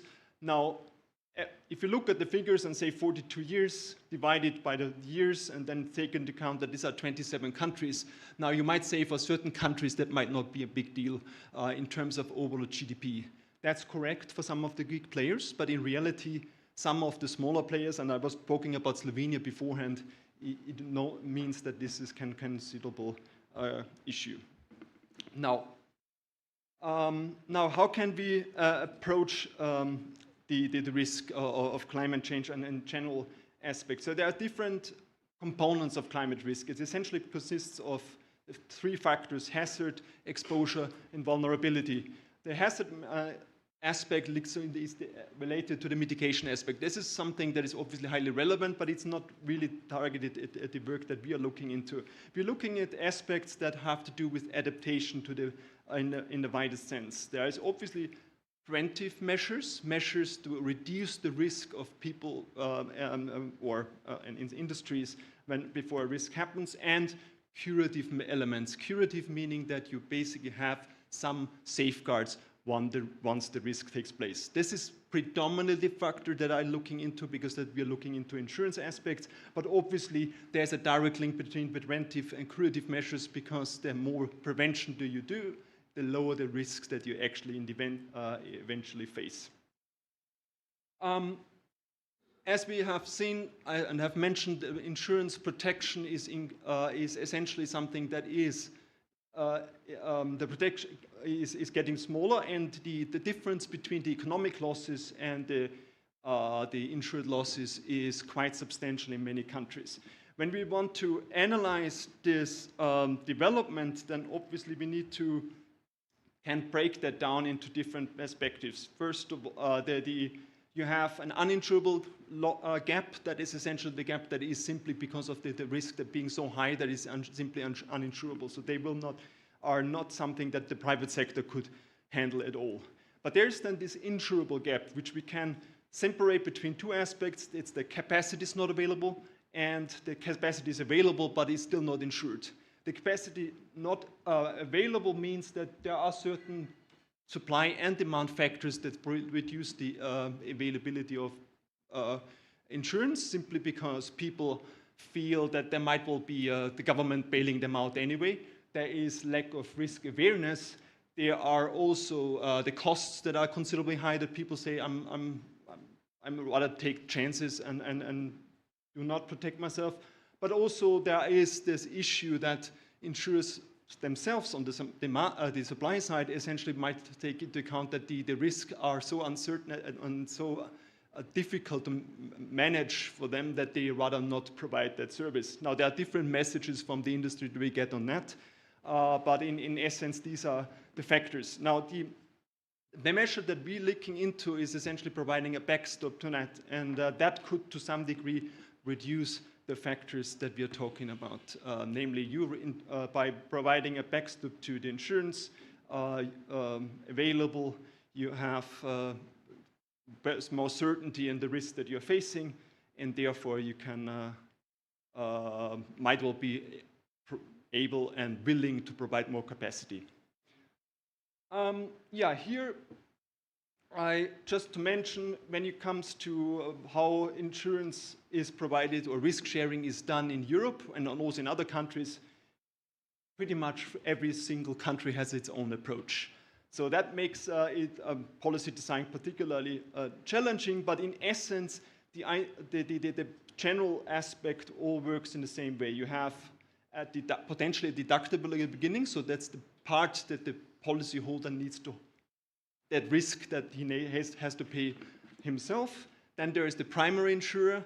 Primary insurers then usually get some reinsurance because they might not be able to cover the whole risk, but also for capital improvement reasons, they might also provide that additional coverage. Now, then there is, again, the reinsurer usually has specific coverage from a particular amount to a maximum as well.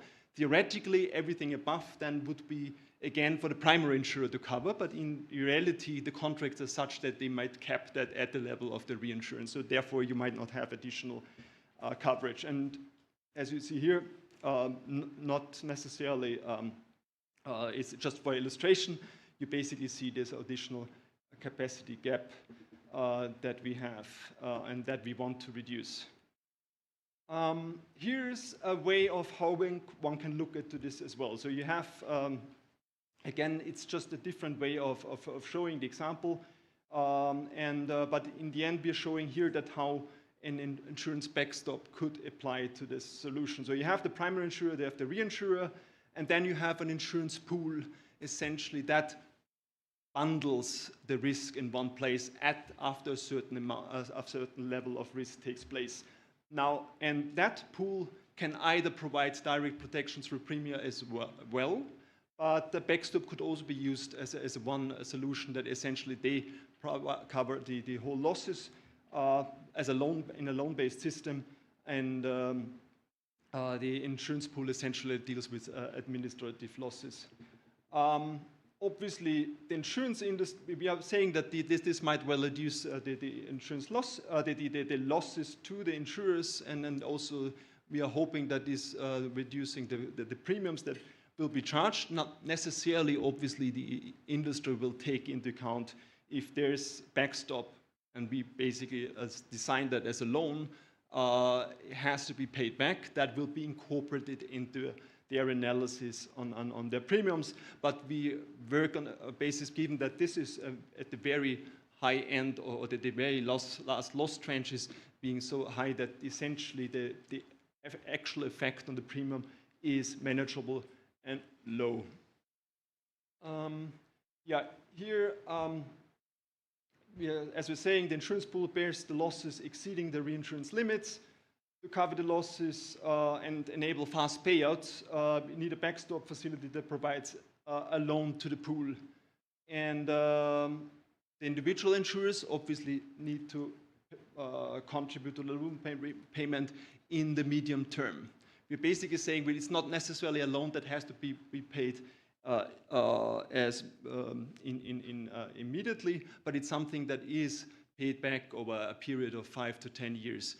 There you might see some similarities on solutions that you have in Latin America with the World Bank as well. The deferred drawdown option, for example, goes very much in a similar direction. But here, for the DDOs, here the focus is on the public sector and providing additional financing of the losses for the in ex post. Here, our goal is slightly different. The focus is really on the private solution that provides a loan to the private sector, and the goal is really for increasing the capacity. So the focus is on the capacity enhancement, or not necessarily on the loan itself. Now, the loan obviously is an integral part of it, but it is the fact that we want to increase the insurance capacity and therefore reduce that insurance protection gap that we are seeing, what we are focusing on.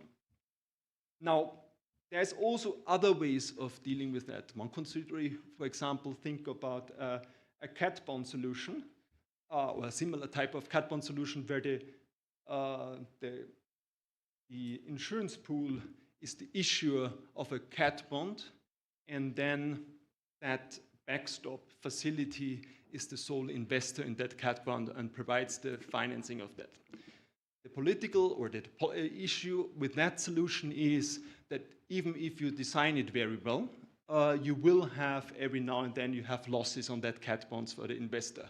And therefore it might well be less politically attractive as a solution than in comparison to loan, even though in the long term the impact should be exactly the same.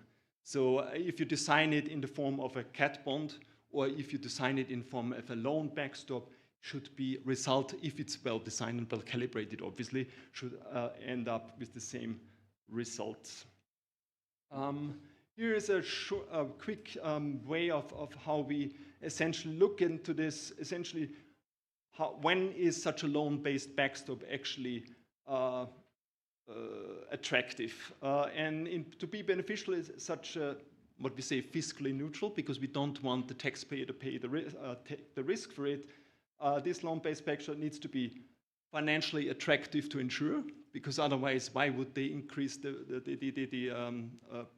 capacity if the costs to that will be higher from the loan? And so otherwise, you would basically stick with the status quo, and the status quo means that they will stick with the capacity that they currently have.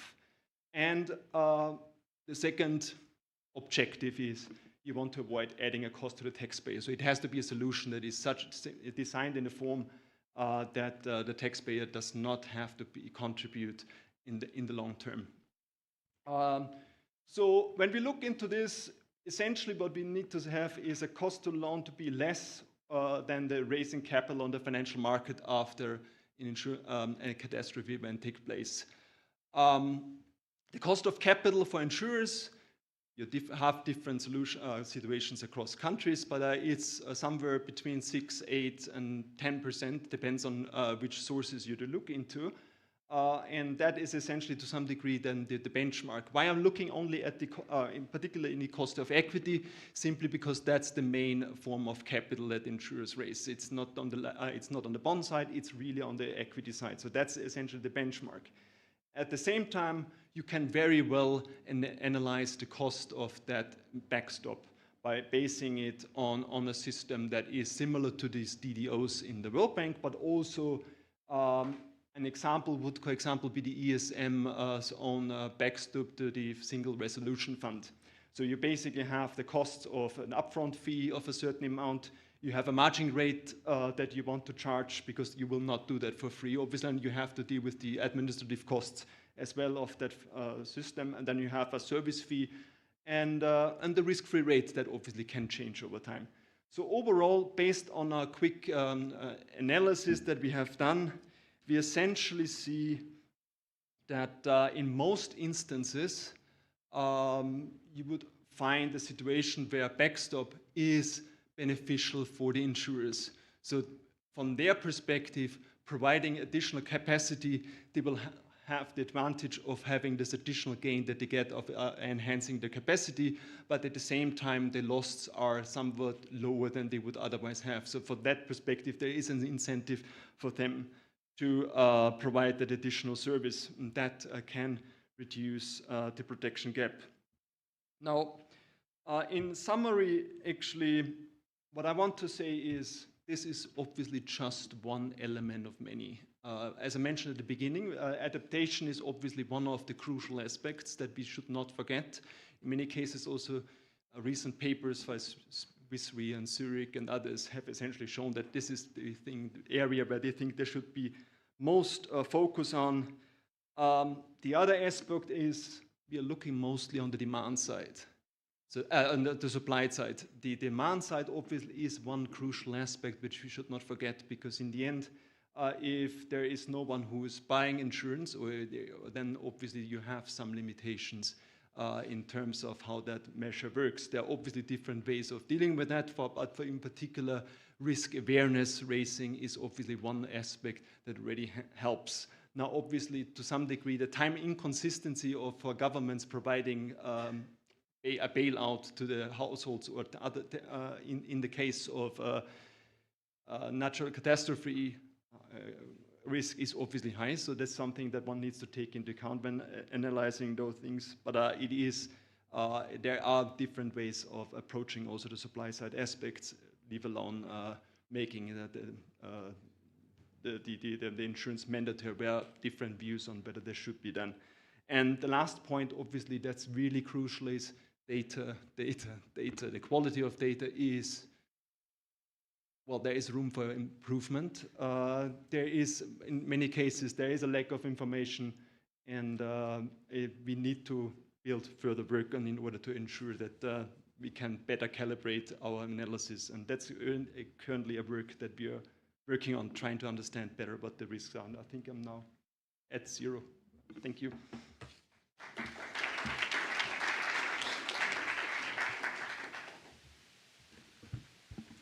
Thank you very much, Bernard. This is indeed a very timely paper, and the topic received quite some attention recently in Europe. So with that, we are coming close to the fireside chat, and I'm very privileged to introduce to you two key speakers of the fireside chat. Svenja Swerwinski, she's Managing Director of Climate and Sustainability at Marsh Macmillan, and she's Professor in Practice. And when you listen to her, Professor in Practice really gets some meaning. And then we have Andrea Villarreal, Deputy Director of Economic Studies at FLAR. Andrea, your turn, you have the floor. Thank you, Wim. Good afternoon, everyone. Welcome to this fireside chat conversation where we will explore one of the most pressing and complex challenges facing today's financial systems, the growing threat of climate change and how both public and private financial institutions can enhance their resilience in response. Of course, this conversation seeks to build on the rich and thought-provoking discussion we just heard from these great researchers and the great contributions that we have. And these contributions set the stage for a broader dialogue and how the financial system can adapt, not only through regulatory and market-based tools, but also through innovation, through governance and international cooperation.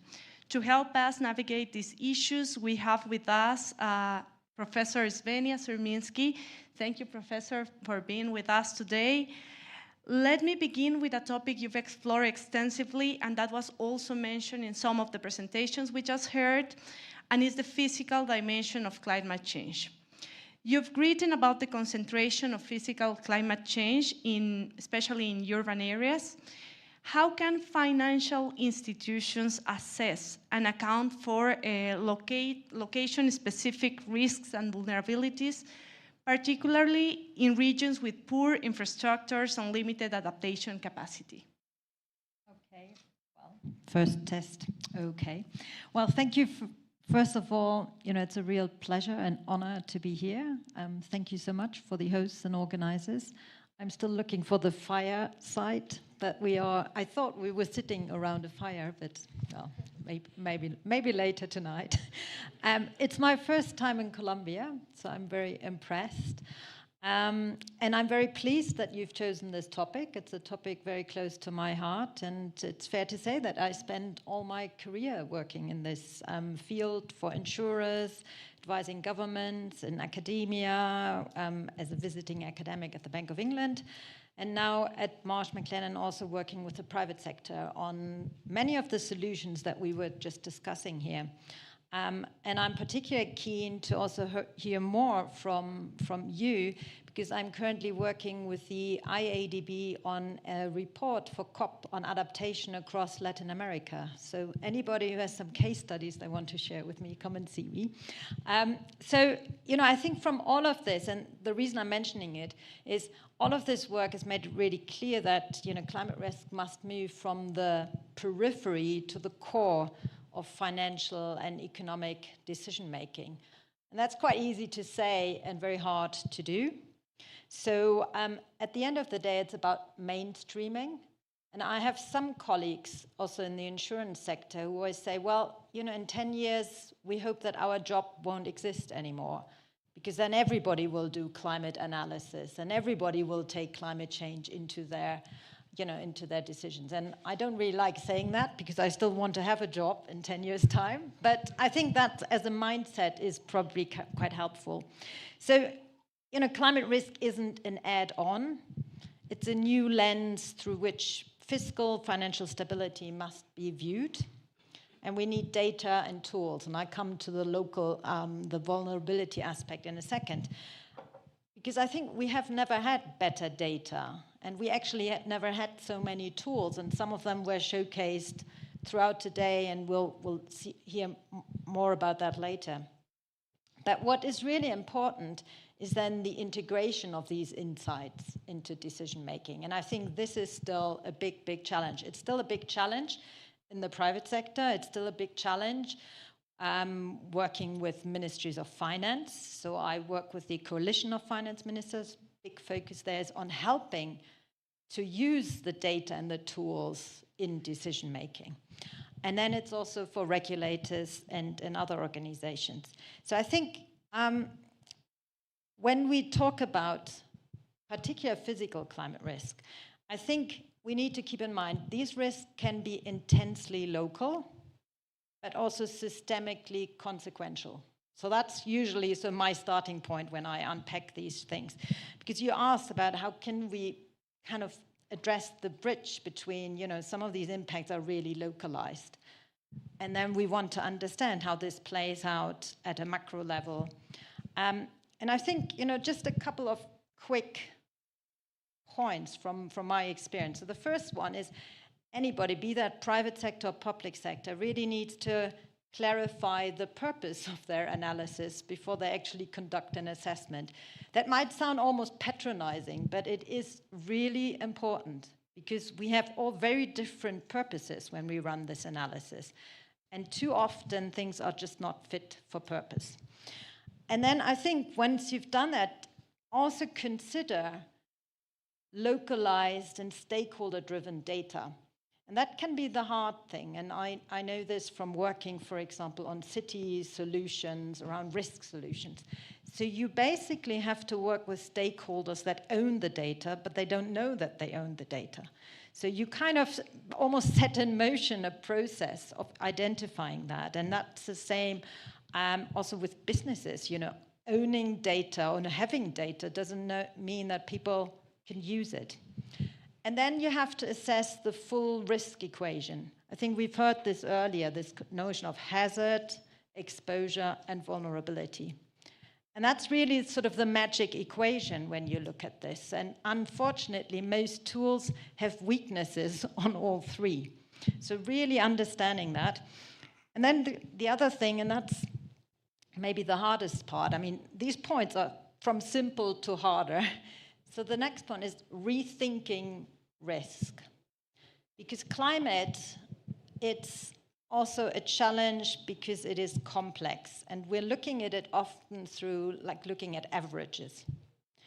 But particularly when we're looking at these systemic issues, these climate shocks aren't just one-off. They're chronic, they're compounding, and they're systemic. And a lot of our tools, be that at the local level or at the macro level, are just not really dealing with that. And, I haven't even mentioned that climate change isn't linear. There are tipping points. So, we have to also be open-minded about this and acknowledge that, there is a lot of uncertainty. So, there is a challenge, but at the same time, also keep it simple and start with pragmatic steps. And then just to draw a connection to some of what we've heard here from the transition, from, changing the way we use energy to physical risk, and then to coming up with some solutions. We usually see these in silos. And I think going forward, and that's kind of my bet, we really need to look at them more integrated because they're interdependent. And somebody mentioned hydropower. And a lot of the transition plans depend on steady hydropower. Well, the changing climate doesn't really work in favor of hydropower. So our models do not really capture that. And, these things will play out interdependently, and the transition in itself will be hampered by physical risk. So, it's kind of this idea of a mindset, I think, acknowledging that it's kind of, we're living in a new normal, and trying to bring that down into our tools. It's a challenge, but I think having these sessions is a useful starting point. Great, thank you. You've mentioned about this way of rethinking risk. I think it's quite important, and in that sense, you've argued that adaptation should be evidence-based and context-specific. So how can financial institutions improve their integrations of climate data and impact modeling into decision-making processes? Well, maybe a little reality check. So as part of working for the Coalition of Finance Ministers, there was a survey done, and actually there will be reports launched in June to watch this space.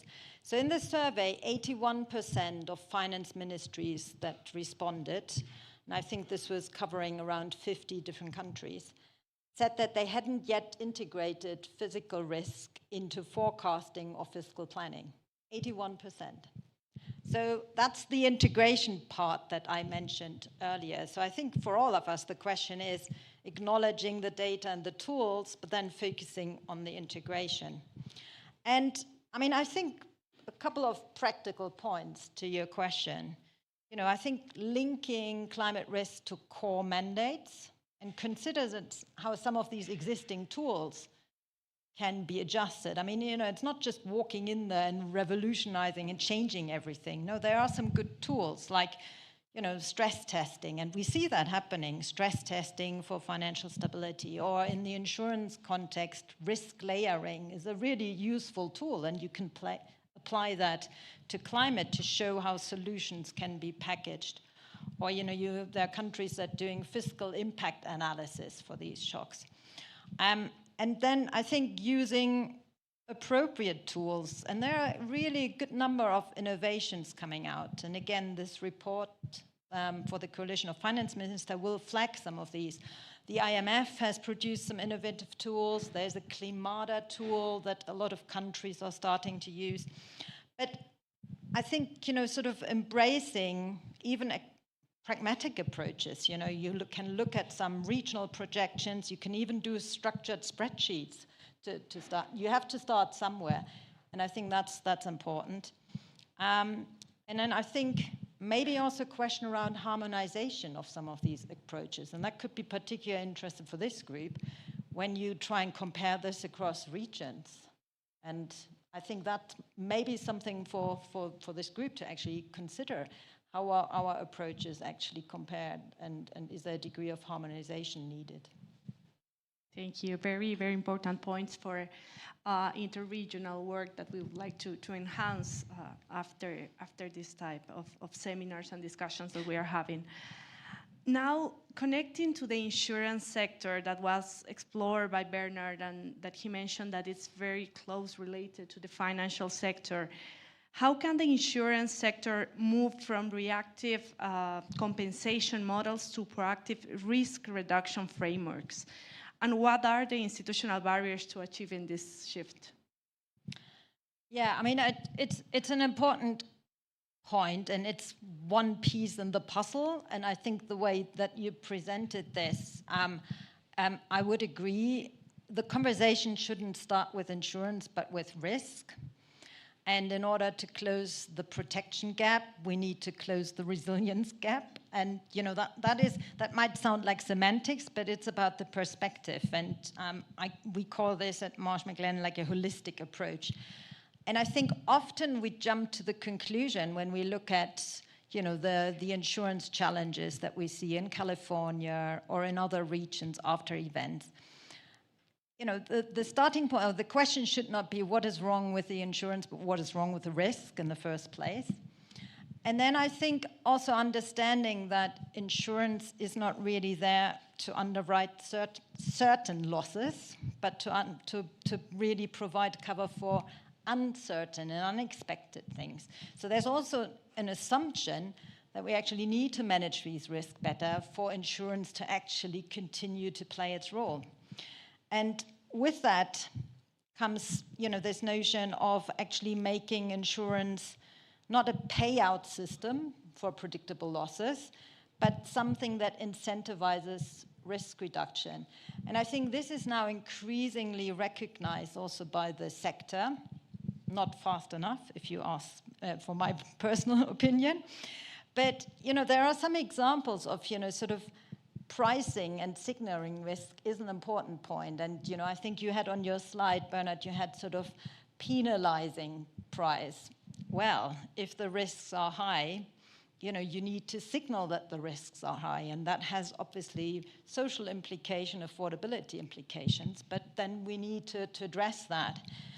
I think, for example, making insurance work for resilience mean we could make it conditional on resilient rebuilding, this idea of having building back better. So if there is a payout after an event, how is that being used to actually not just, recreate what was there before, but to also improve it? So there's a lot of focus on this now in California, but there are actually some promising examples across the world where that's been tried to do after an event. And then I think maybe the last point is this information sharing and having also some platforms where information is accessible. Because you ask around, not just in the public sector, also in the private sector, that's like the first challenge, the first barrier. People just do not know where to go or who to trust or what information is available.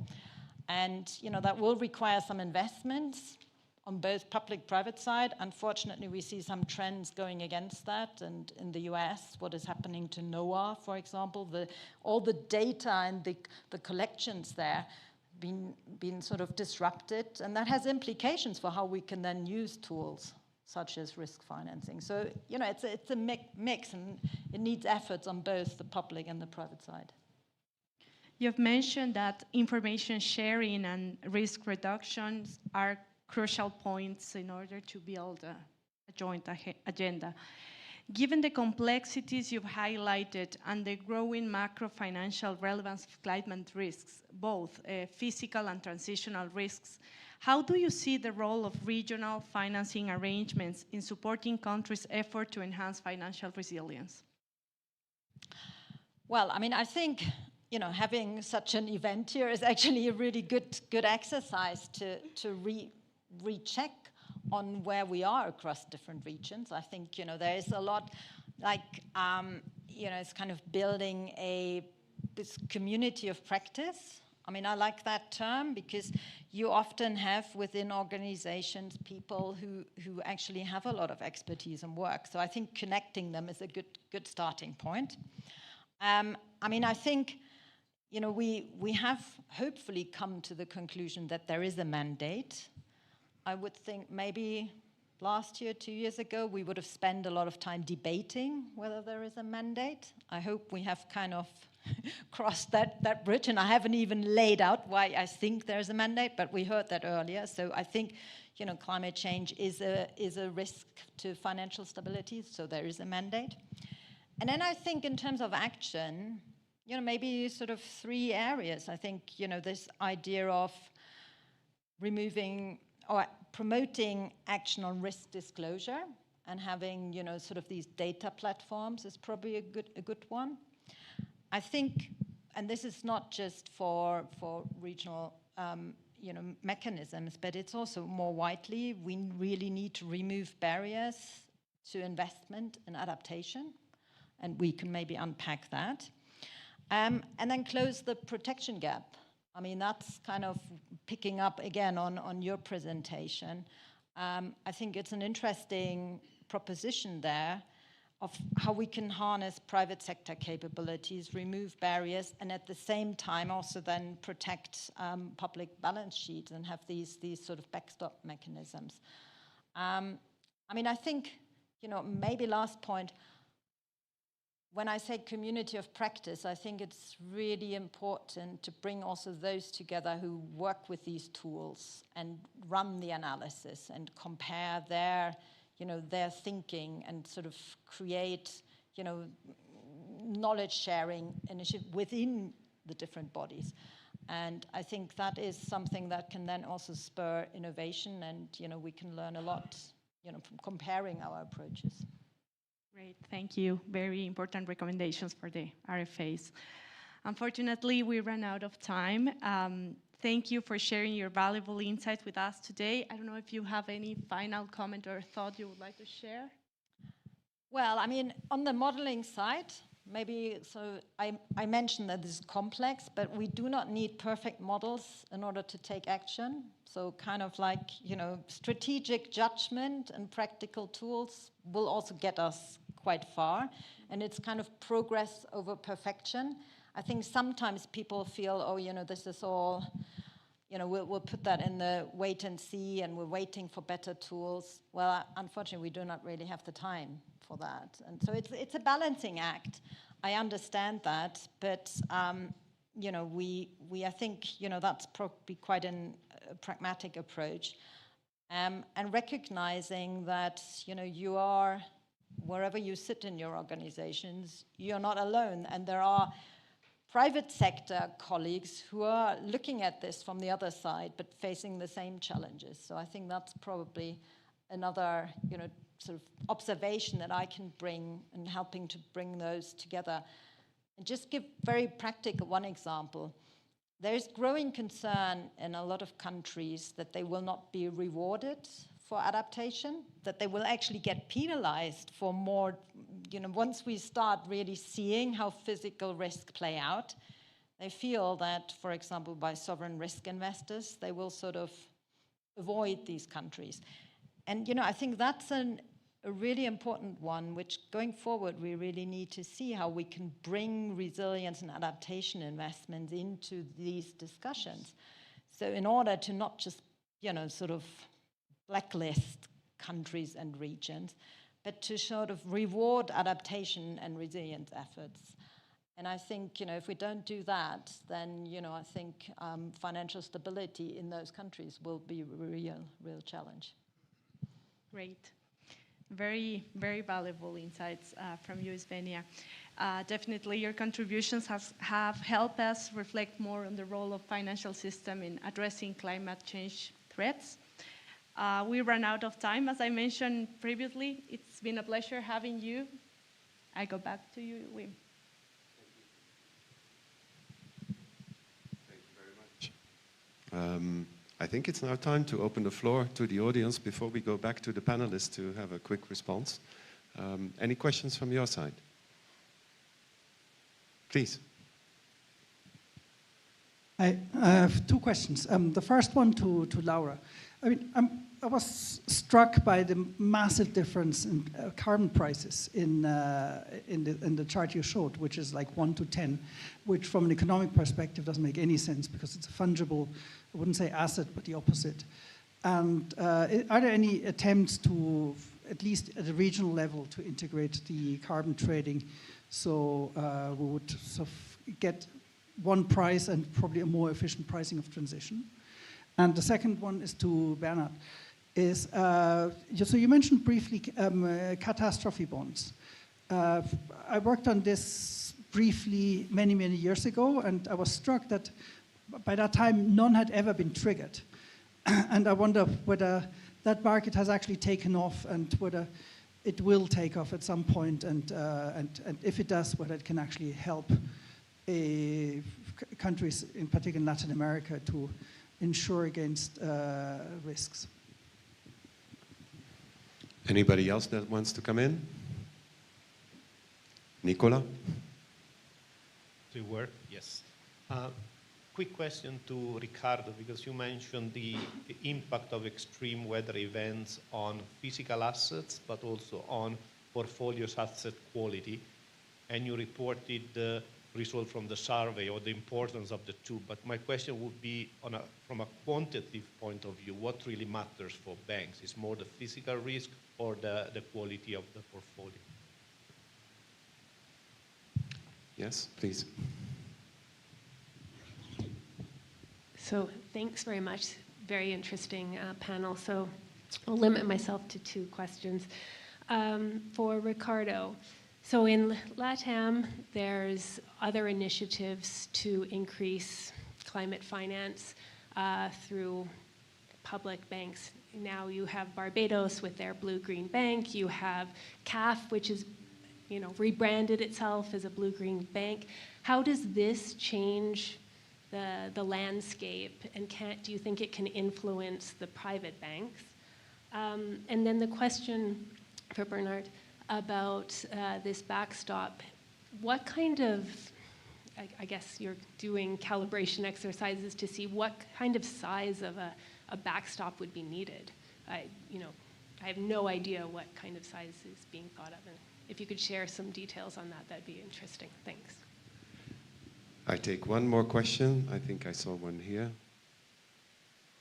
Yes, please, and then we pass the floor to the panelists. I have actually a related question to the last one for Bernhard, and it's actually how could you close that increasing gap in terms, given that the catastrophes are being more frequent? And the second question would be related, how would your scheme compare to the schemes that you see in some states in the US, like in California or Florida?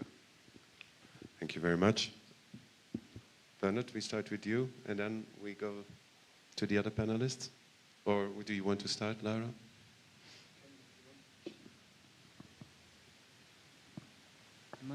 Yes, I'm on. Maybe I start with Christian's comment regarding the cat bonds. Well, what we currently see is the cat bond market is really Florida and the Caribbean, right? So the issue that you face with cat bonds, usually what people, those that are interested in investing in those are doing that because there is usually an assumption that there is little correlation with the financial sector, markets, right? So you have the advantage that you usually get a relatively high return, and that is uncorrelated with the risks that you face in the financial market. So it's very attractive. The shortcoming is that it's not very liquid because of the size of the markets. In Europe, it hardly plays any role. The challenge, and that's one of the things that you mentioned, is the triggering, because usually it is basically kind of a single event trigger. And if you have a large number of medium-sized events, then overall the costs might well be quite substantial for the ones that issues the bond. But they don't face the benefits because it's not triggered because the individual event is not high enough. So if you have if the trigger is, I don't know, 10 billion or 10 million, and you always have 5 million events, and that for 5 times, then it's overall you have a loss of 25, but it's never triggered despite the fact that there is this coverage. I think that's one of the main issues. You faced it to some degree with reinsurance as well, but it is particularly prevalent for the cat bond market.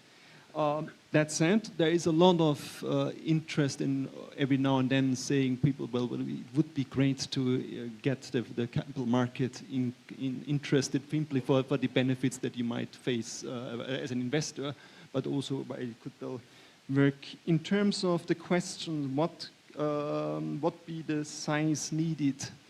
Yes, this was, when we did our original analysis, we did that essentially without data, essentially we did it on an analytical basis. The problem that we faced that, when Svenja mentioned the fact that we should be more information sharing, at the moment we're going in a different direction because certain institutions that have naturally a lot of information available are not that not available anymore. So therefore it was one of the things that we wanted to have this paper out and then work on that basis, and that's exactly currently what I'm working with together with the European Insurance and Pensions Authority. So our hope is with the help of some data vendors and also with the information that we have from the European Energy Agency and other institutions, we will I will be able to give you a number in well, we hope our paper will be done by the end of the year, but it might hopefully be published when it has to go through all those loops, right? So that it's available in March. So, unfortunately, I cannot provide you with a figure right now, but this is something that we're really looking into at the moment. How does it compare to the other markets and other players? Well, I think what the difference to some degree is that in the US essentially is, despite the fact that you have several state-based regulators, it is essentially still one country, right? So in that sense, you have that difference. The other thing is in the US, that largely the focus is on a single peril. What we want to achieve is essentially to have it an attractive solution at the European level. We want to have something that it provides diversification, because earthquakes, for example, there's quite a considerable risk in Italy, but you don't face the same risk in Germany. But in the end, you need to have a solution where both sides benefit from such a solution. So therefore, you need to have a solution that takes all those risks together. And then maybe I'll stop there in order not to take away all the time for everyone else. Laura. Sorry, thank you. Thank you very much, Wim. Thank you, Christian, for the question. In terms of carbon pricing within the ASEAN +3 region, you know, you mentioned the times 10 difference in terms of carbon taxes and the level of carbon taxes. I'm now also trying to relate it in parallel in the same way that the level or magnitude of sustainability-related bonds, comparing +3 sub-region with the developing ASEAN sub-region, you see also that stark difference in magnitude. So I guess it's really at a stage where member economies such as Japan and China have already advanced in their in climate policies, in the initiatives. The mandates have already been recognized by each of their governments. Whereas, in contrast, this is still, in a way, on a developing stage in the rest of the developing ASEAN economies. Central banks and finance ministries are still at a stage where they are trying to understand what are the approaches in order to identify the best or the most appropriate level in identifying the appropriate carbon price, or carbon tax rather. And, but in terms of initiatives to integrate or try to sort of come up with a regional perspective or a regional position in this, I can mention the Monetary Authority of Singapore have started to, in a way, initiate the discussions in the region in the same way that they have helped initialize the ASEAN-wide taxonomy, which triggered the definition and the implementation of taxonomies across the region. We expect, we at AMRO expect that this initial discussion that has been coming from the MAS would start the discussion flowing, and at the same time, several of the developing ASEAN economies are also seeking capacity building in this area and different approaches, not just carbon pricing, but in the necessary guidelines and the necessary environment to really influence the transition to net zero. So in that, AMRO is also connecting expertise coming from our partner organizations like ADB, the IMF, even the LSC, and then connecting them with member authorities who are seeking building their capacities in understanding several of these issues, including carbon taxes. So it's really at a developing stage. So I guess moving forward, then when all of this is understood better, we would see some integration in the region. Thank you. Ricardo.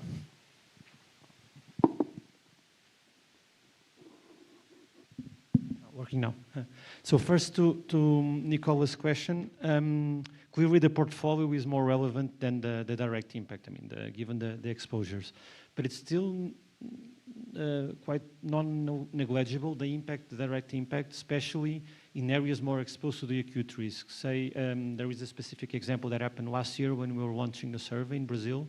There was this big flooding in Rio Grande do Sul in the south of Brazil that banks were not able to operate. Even the development bank of that region was not able to operate. It was BNDES, the big federal state-owned bank, that had to bring helicopters there first to assess the impact, and then to be able to have teams on the ground. So in some areas, the direct impact is still relevant, and that's why, I mean, the number that we got, 20 to 30%, is quite sizable. And probably in some areas, I would guess that in Europe, on average, you will not get these desired results, but definitely the portfolio. And then on the question on what's been changing, definitely yes. I mean, things have been improving, not just over the last year, but before. And it's been, I guess, definitely on the right direction of bringing more innovation to the region. So the Barbados debt for climate swap is a great example because it can be even followed by other countries in the region. And then the public development banks like CAF, and then by even the World Bank, by changing its stance in the regions, and as the IB just doing some publicity, helps not just the public development banks, but then ultimately the commercial banks. But then I would still focus on the same issue that especially in some countries, the first step would be through the public development banks, because they are the ones that have the bigger scale. Bernard, hello? Yeah, I think it's working. I still owe you one answer to one additional question regarding how we deal with frequency and additional increasing intensity. And that very much links to what Svenja said beforehand. I think you need to link it to adaptation measures as well. So there's this thing, you can only achieve that if you look the adaptation from the two perspectives, essentially on the curative and the preventive side, in order to deal with those risks. quick reaction from Svenja, Andrea? Yeah, well, very, very quickly. And I know we had a discussion about insurance. I just wanted to mention, I mean, obviously it's not a silver bullet.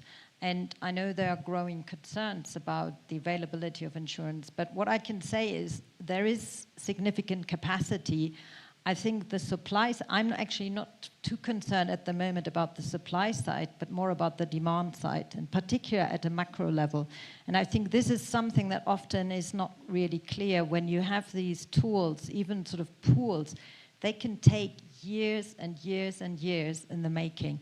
And for the private sector, you know, they really lose patience. And I think that's something, and you mentioned that your approach was focused on the supply side. I think that's relevant, but anything will only really progress if there's actually uptake from the government level all the way down to maybe local structures, local cities. So I think that's an aspect. And that probably applies also to the transition finance. It's kind of this notion, is there actually, you know, where does the demand come from? So, yeah, that was just an observation. Final word, Andrea, and then I'll wrap up. Yeah. Yeah, I'd like to keep in mind something very important that was over the table of the discussion is rethinking risk. I think this is something very important that we as an RFAs, like the role that we have for the future in terms of addressing these climate change threats under a macroeconomic perspective, given all the financial risks that we have discussed today. And I think it's very important the part of how can we work together on a joint agenda in terms of information sharing, information, cross-regional information that we are building. You mentioned that data could be a challenge, but also the data exists. And sometimes we just don't know what exists and what is over there from the private sector. And I think the financial sector is one of the sectors that have the most availability of data, and these alliances and these type of seminars could open the scope for enhance more initiatives that could help mitigate the threats of climate risk on macroeconomic and the financial perspective. Thank you very much. I think the task of this panel was to assess vulnerability of financial systems to climate-related risks. I must admit, with the contributions of the 3 papers and the fireside chat, I think we rose to the occasion to sort of address that question. Climate-related risk, particularly physical risks, they are growing, and hence this has an impact on financial stability, and this is quite relevant for this setting and for this seminar. Now, we've learned in the various contributions that not only is the risk growing, but also the financing needs, and there's a mismatch between needs and supply. There are various reasons for that, and that we learned from the various papers. They are related to barriers and impediments. They're also related to data. And there is an element to say that more can be shared in this area. But most importantly, what I take away from this session is the learnings. And I think it's a perfect setting to learn from each other. We learned different dynamics in different regions. And we learned different intensity from physical risk, but also different exposures from the financial sector. And I think the learnings are crucial in this sense. So a very generous applause for the fireside chatters and for the panelists.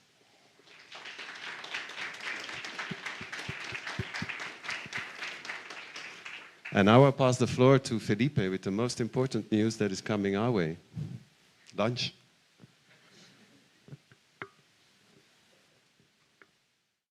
Thank you very much, Win. We will also want to express our gratitude to the session speakers and panelists who participated in the first 2 sessions. We will now take a pause for our networking lunch. The lunch will be served on the ground floor at the restaurant Pepe y Melanzane. To get there, please take the elevator to the BA level and turn right. You will find it just a few steps away. It's the same place where the hotel offered breakfast this morning. Before we go to the lunch, we will take the official picture of the seminar. To get to the place we have set to take the picture, please exit the room and go downstairs. The FLAR team will be there to guide you. Please be back at 2:30 p.m. to resume with session 3. Thank you.